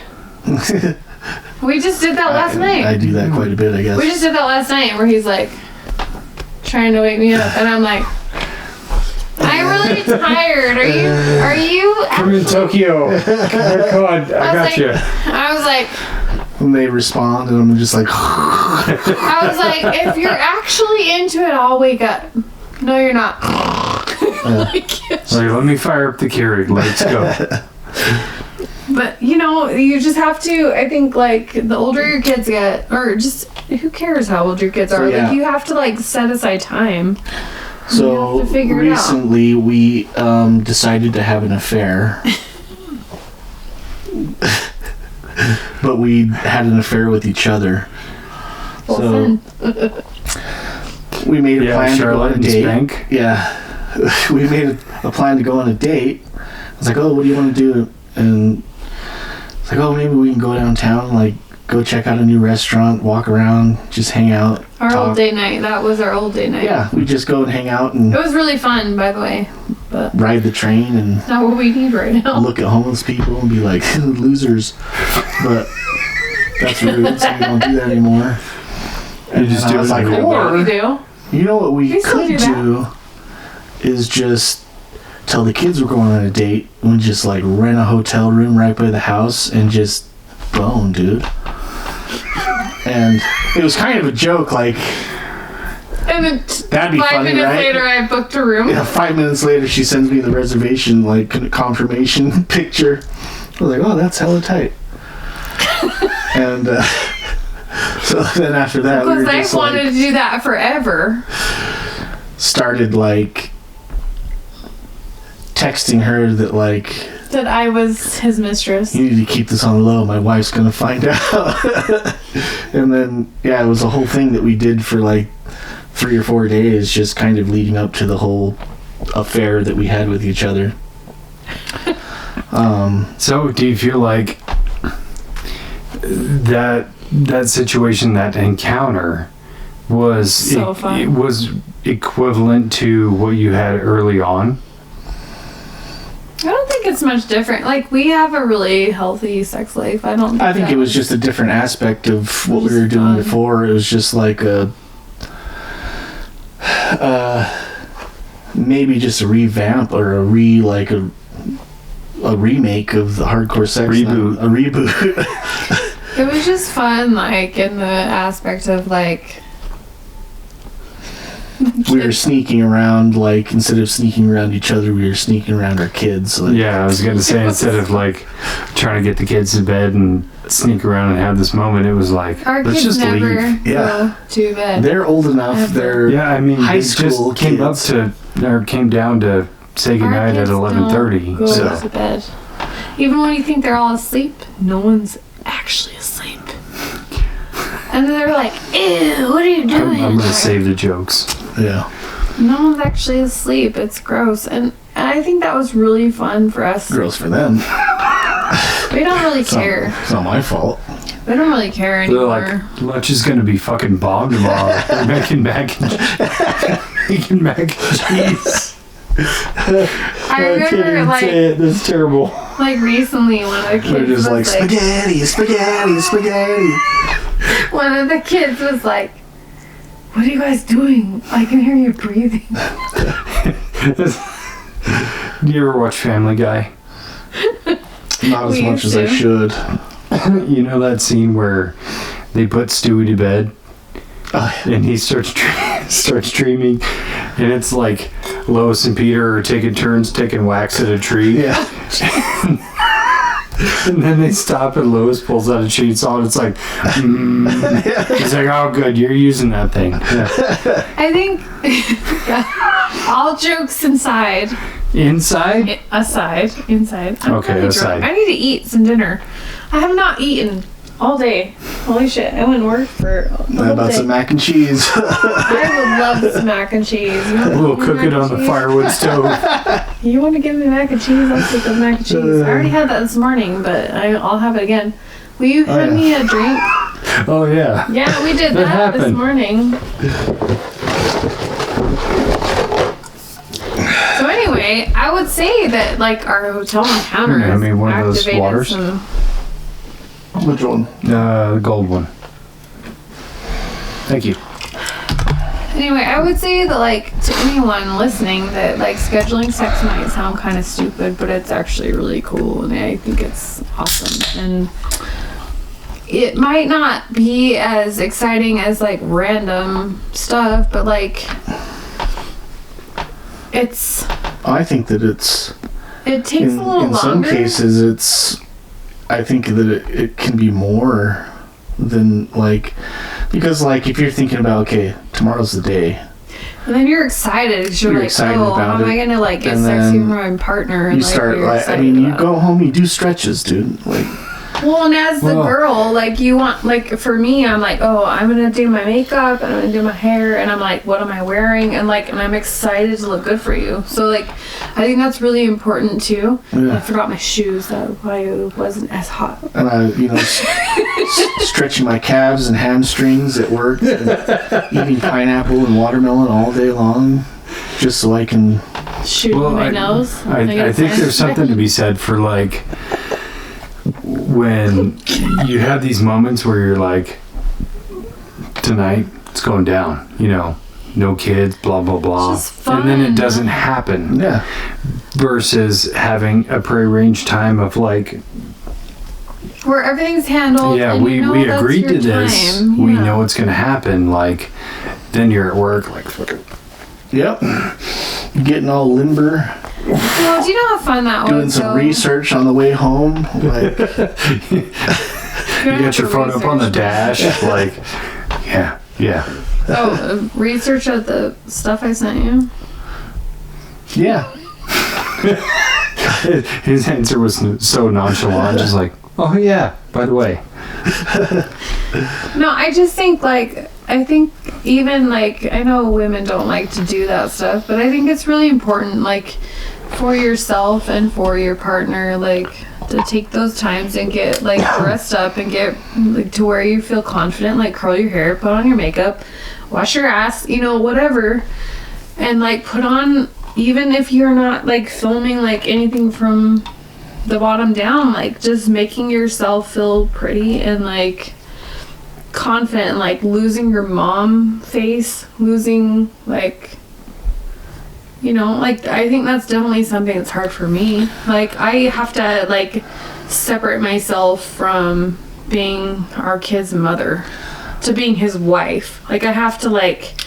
I will chime in on that and say that was like after the kids were born, that was definitely a thing that was for him and weird me. For me. I don't know if that was for you also, but like going from seeing my partner as like, this is my lover, this is the person that I, you know, am intimate with, and then going from that to like having a child and then like watching this person take care of the baby, and then, you know, she's breastfeeding and she's like doing these things, and it's like, oh, she's a mom. I actually felt like you had to respect me in a way. And so it was like, it was a kind of a disconnect for me, because it was like I respected her for making that change so effortlessly. Yeah. And it was like, man, she's so much more than what she was in my mind before, you know. But I didn't lose my feelings for you. Right. But it was like, I think that it just expanded my knowledge of what you were and who you are. And so it was a disconnect for me to think of you as, you know, the same person as this person that I, you know, had before, was intimate with before, and then now this person that's the mother of my child. And how do I connect these two people in the same person without there being some kind of a weird... Yeah, there's definitely some kind of gap to cross there. But I had kind of the opposite problem where I was like, but that's my person, you know, and it was never like a jealousy thing. It was more for me, like, okay, that part's done, but it's not done. Well, I don't mean it as like, oh no, you're finished with that part. It was more like, I still see you as that person. But it's added value because now you're also the mother of my child, where I feel more connected, but that person would feel less connected to me. You know, it was a weird thing. Can I say, like, I never felt less connected to Spence at all. Like, yeah, it's a person-dependent thing. He was there for the births of our children, and he was there for me in the lowest moments of my life, like where our firstborn was not a low moment. It was beautiful.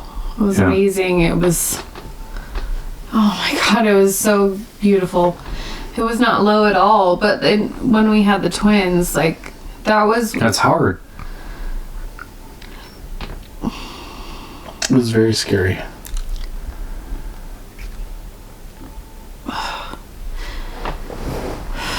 Sorry, this is still like one of those things for me in my life that was like one of those scariest moments of my life, like, because I could feel the doctors pulling them out of me.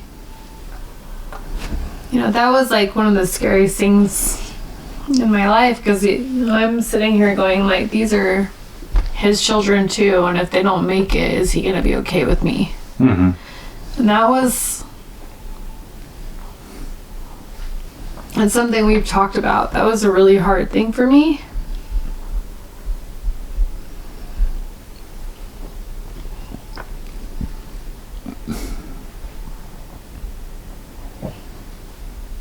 Their birth was different. I think, it's just something that you don't even think about, like, so you're not prepared for it in any type of way, like we planned that pregnancy. We were like, oh, number 2, this is gonna be fun, we're gonna have 2 kids, everything's gonna be good. And we even joked about having twins, and then we actually found out we were having twins, and Yeah. then like a week later we were having the twins. Well, it was funny because he had some job scheduled at his work, and I had to go get my like 12-week appointment, and usually you don't have an ultrasound at that, and I was like kind of big. I was showing, and I was like, if they tell me we're having twins tomorrow, like that's not okay. And he's like, well, I can't go. I'm like, no, it's fine. Like, I don't think we're having twins, but like inside I was like, I think we're having twins. And I went, and she went straight to the ultrasound machine and showed me the babies, and I called him and I was like, we're fucking having twins. And he's like, no, we're not. I'm like, and I'm in the elevator yelling at him, and I'm like, we're fucking having twins. I have a picture of 2 babies in my hand, like, and we met each other at our condo, and we met in the street, and I was like, look at this, and we were like, what have we done? And we're like laughing, but then at the same time, like, we didn't understand the gravity of like what we were just walking into, like how dangerous it was for me and for them, and it was just this whole thing, and it went so fast. Yeah. That was at 12 weeks. We had them a couple months later. Like, it was like quick. We found out the sex of them like 3 weeks later, and then next thing I know, we're having them, and they were so tiny, and they were so early, and it was just this whole thing, and it was definitely something that I was not prepared for. Yeah. Either was he. Well, I can imagine that puts a huge strain on any relationship.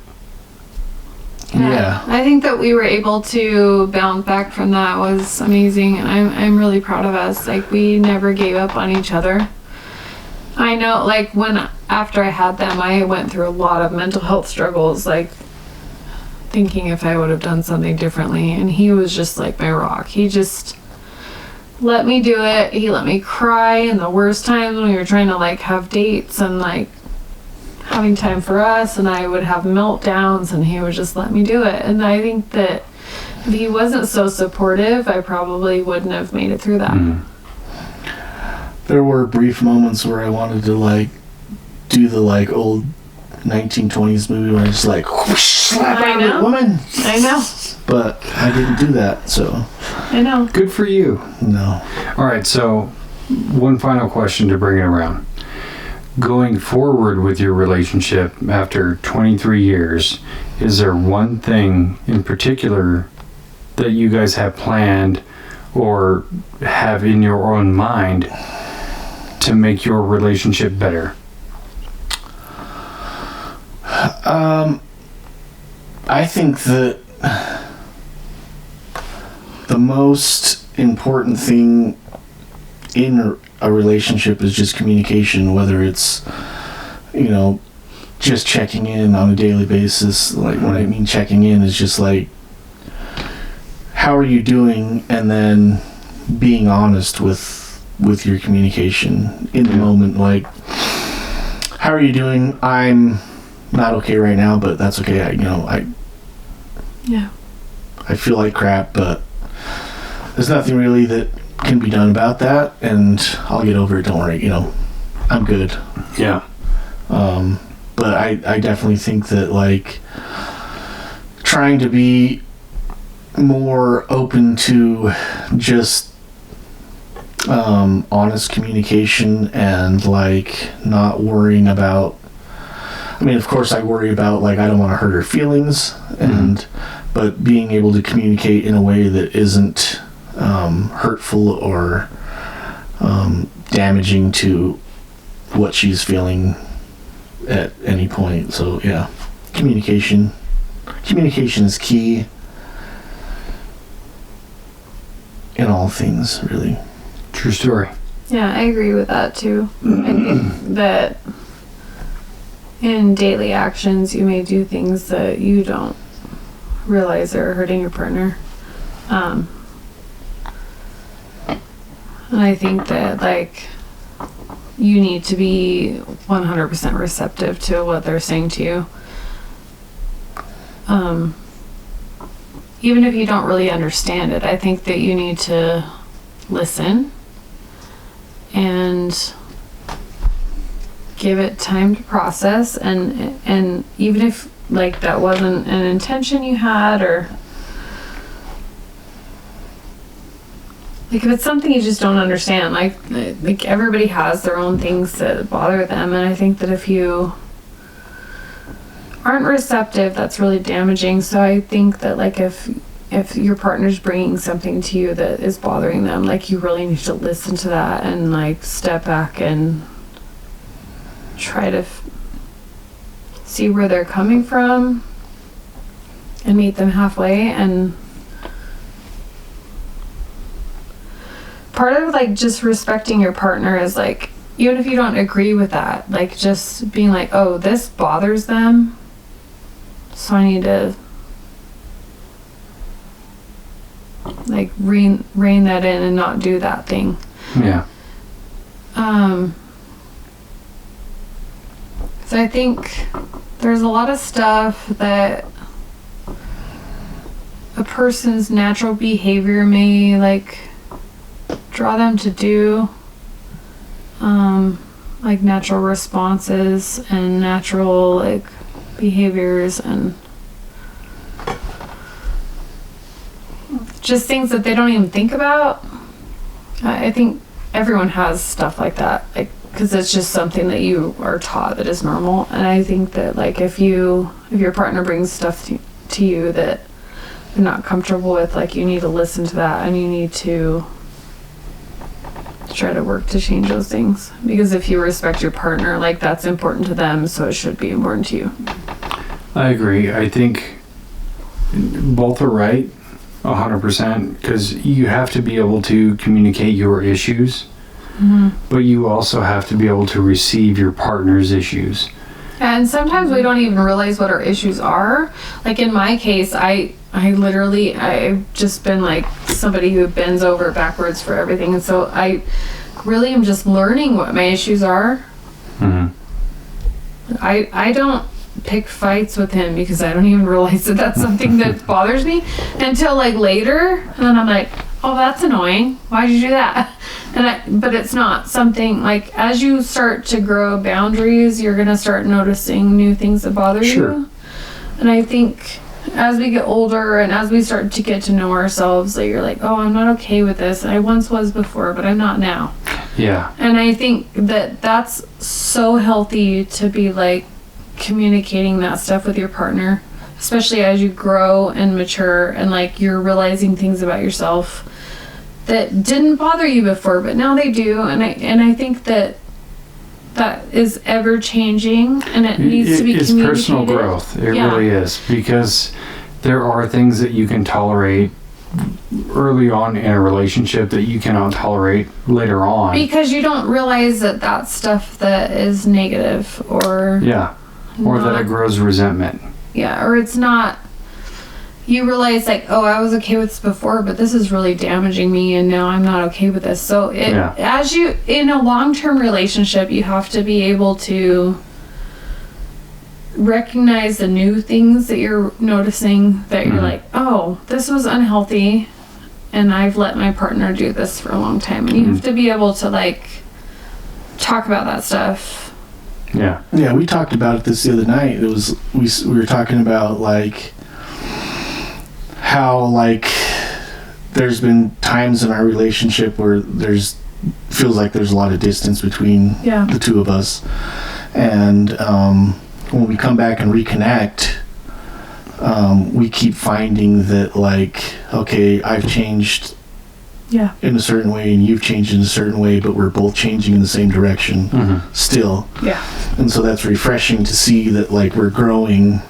Each one of us, we're growing, but we're growing in the same mutual direction towards the same goals. But still, certain things are a little different. Yeah, they're a little bit different. We need to talk about those. But we're still growing in the same, pushing towards the same goal of like wanting to be together, wanting to stay together. It's a give and take. It is. It definitely is, and I think that, yeah, you have to be willing to, pick your battles and willing to, I don't think you even have to pick your battles. I think you have to respect each other while you have your battles. Yeah. The battles are still there. Yeah. You don't have to pick your battles. I want you to bring those things to me. No, I don't like And green vice peppers. versa. Just joking, I like them. I'm like, what? Yeah, you do. What? So you guys have what seems like a great, healthy relationship on the outside, and now that I've got like a good look on the inside, I can see it's still the same way. I think we do. We're not perfect. No one's perfect. I mean, I'm really close, but I think that I would have to say that the perfect she totally relationship, just like was like, no. the perfect relationship is flawed. There's not going to be an unflawed relationship, or else it's not real. Like, I'm gonna say this too. Like, Spence and I may seem perfect on the outside, but we are both ever-evolving humans, and we are both really finding ourselves right now. Mm.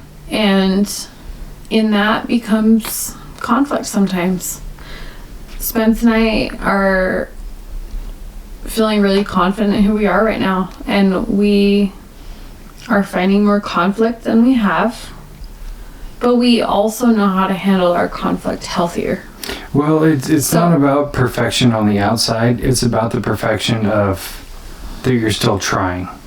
Yeah. Because you have couples that have failed in trying and then they split, or you have couples that are trying in which I'm not one gonna do person's that. trying and the other person's not.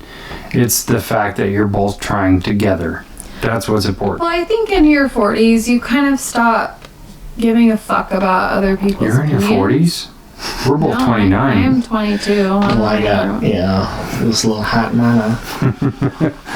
I think though, like, as we get older, we're kind of realizing, like, hey, this is who we are and we're not going to change, so let's just be open about it. Like, I don't have to please him 100% of the time, and he doesn't have to please me 100% of the time, but we also have to, like... You don't have to smile at my farts, just look at my eyes. And Just acknowledge me. Yeah. Jesus, you smell like vomit. And so do I. It's fine. But, like, I think this is part of it. Like, I think this is where people fail. Like, when you start being really real with your partner, and maybe it's 5 years, maybe it's 20 years, I don't know. But I think when you start being really real with your partner about who you are and your flaws and the things that bother you, I think, like, when the conflict happens, it's gonna happen. And if you can pause and give and reflect and, like, communicate when you're not full of heat and you're not fucking pissed off and you're seeing each other as a human being, I think that's the best, most constructive arguments. And they're not even arguments at that point. Like, It's a conversation. it's a conversation, and him and I And are most really of the time good about it's that like, now. okay, she said this, and then, like, I start thinking about it. I was like, yeah, that's kind of fucked up. Yeah, sorry about that. Yeah. That's my bad. I didn't even realize that's happening, and it won't happen anymore. Don't worry about it. Yeah, but he can say that to me too. Like, when we take, you and I sometimes take a day or two. Like, usually a day. We separate completely because that's how we know that we're not going to hurt each other. We've learned what works for us. And what works for us might not work for everyone, but we have learned that him and I are both fucking rude. When we fight, we get nasty. I know what's gonna hurt him, and he knows what's gonna hurt me, and we're gonna fucking do that. We're gonna fucking hurt each other. And that's not what I want. That's not what I want either. But it's your instinct. Yeah. I'm like, oh yeah, fuck you. So, and he's like that too. And so, because we're both very passionate people. So I think for us, the best way to fight is to, I'm fucking mad at you right now. I'm going to come back after I've cooled down and I've thought about it and I've cried about it and I've felt about it, and I'm going to move away. And we take our time. And then whoever's ready first will reach out and we talk about it via text. because we can look at it, we can edit it, we can like think about it, we can see what we're saying and make sure that we're delivering what we want to say the way we want to say it without hurting each other. And then and that's how we kind of do it. And we do that, like we've been doing that for the last couple of years, and I think that's probably the most effective way for us. But I will say, like, sometimes we come back together physically and try to have a conversation. It's not always very nice. Yeah. But that buffer via messages really helps us not fucking annihilate each other. I agree. And I think, like, even in our worst fights, that for us, that works best because we're both very passionate people and we both can be very mean. I think we're all capable of it. Passion comes in different forms, even if it means this being guy an can asshole. fuck me up so hard and I will fuck him up equally. So we just have to like take that time, you know? Yeah, I agree. Because I don't love anyone more in the world than I love him. But I'm gonna fuck him up if I'm mad at him, you know, because I know what's gonna hurt him and vice versa. And so I think like that's really a good thing. Like if you are really mad at your person, like to just separate for a second. Sometimes I'll just like write my text in a note. I don't even send it in a text. Yeah, you just have to organize your thoughts and then... Do I really want to send this to him? Because I love him and I don't want to hurt him. Yeah. Organize your thoughts and then look through them and see what issues are the issues that... What's just me having an attitude? Yeah. What's the actual issue? What is the issue that she's putting towards me? And what is just the issues that is my own reactions to whatever is happening over here? Like, okay, the issue is not her, the issue is me. Or vice versa. I'm still going to let her know what's going on. Like, I'm having this problem, you did this, but my thoughts are this, and I'm having a reaction. It's not your fault. I can't talk to you right now, though. Yeah. And I can read that, and, like, I think our last fight, I was feeling really emotional. Like, shit, I didn't even know this was a thing for him, you know? Because I think, like,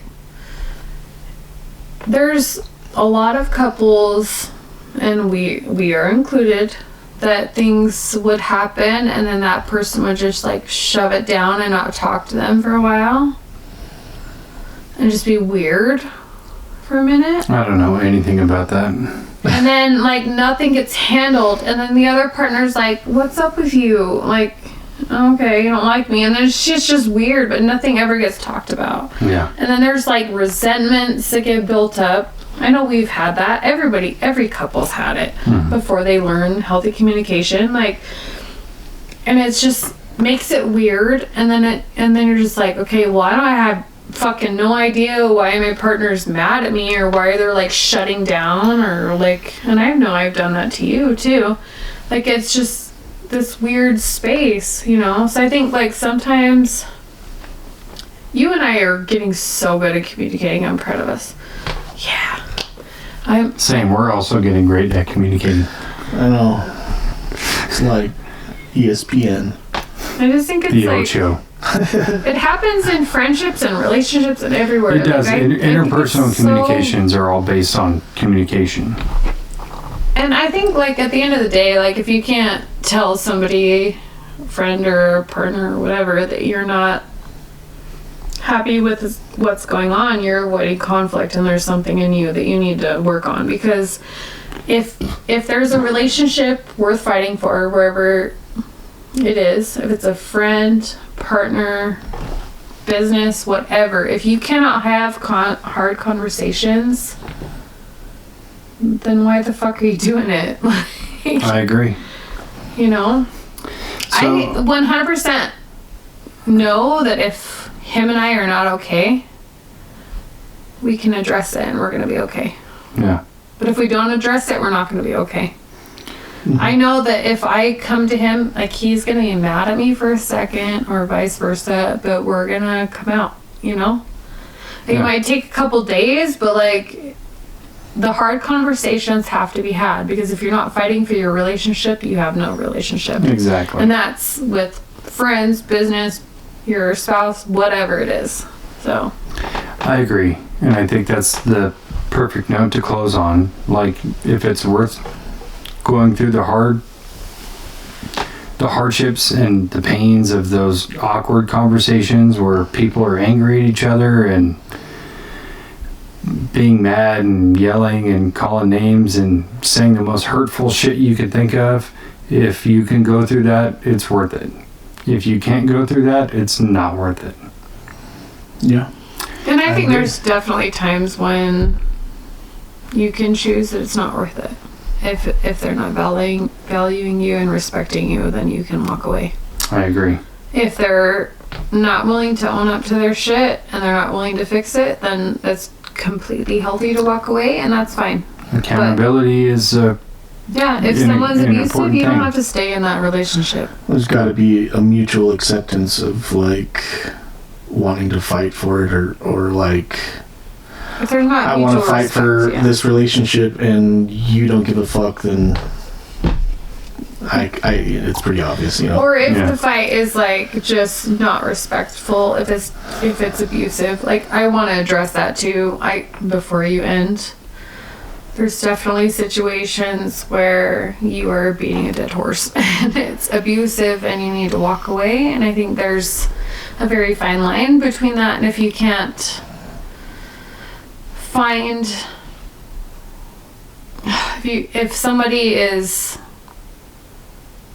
if you're addressing your concerns to somebody and they are being abusive and gaslighting you and treating you in an abusive way, then it's okay to walk away. And you have to do that for yourself. Yeah, letting go is hard, but sometimes it's necessary. You can try, but if it's unhealthy for you, then you gotta let it go. Hey, leopards can't change their spots. Nope. So I just want to address that too. For anyone who's listening, you can't fix everything, and that's okay. No, you can't really fix anyone besides yourself. Yeah. That said, I had a good time with this conversation. Yeah. I liked hearing you guys' inside voices on this. Yeah, we are sometimes a little too eager to share our inside voices. I liked it. That's who we are. I don't know. All right. Okay, I love you. Bye-bye. Bye. Love you. Bye.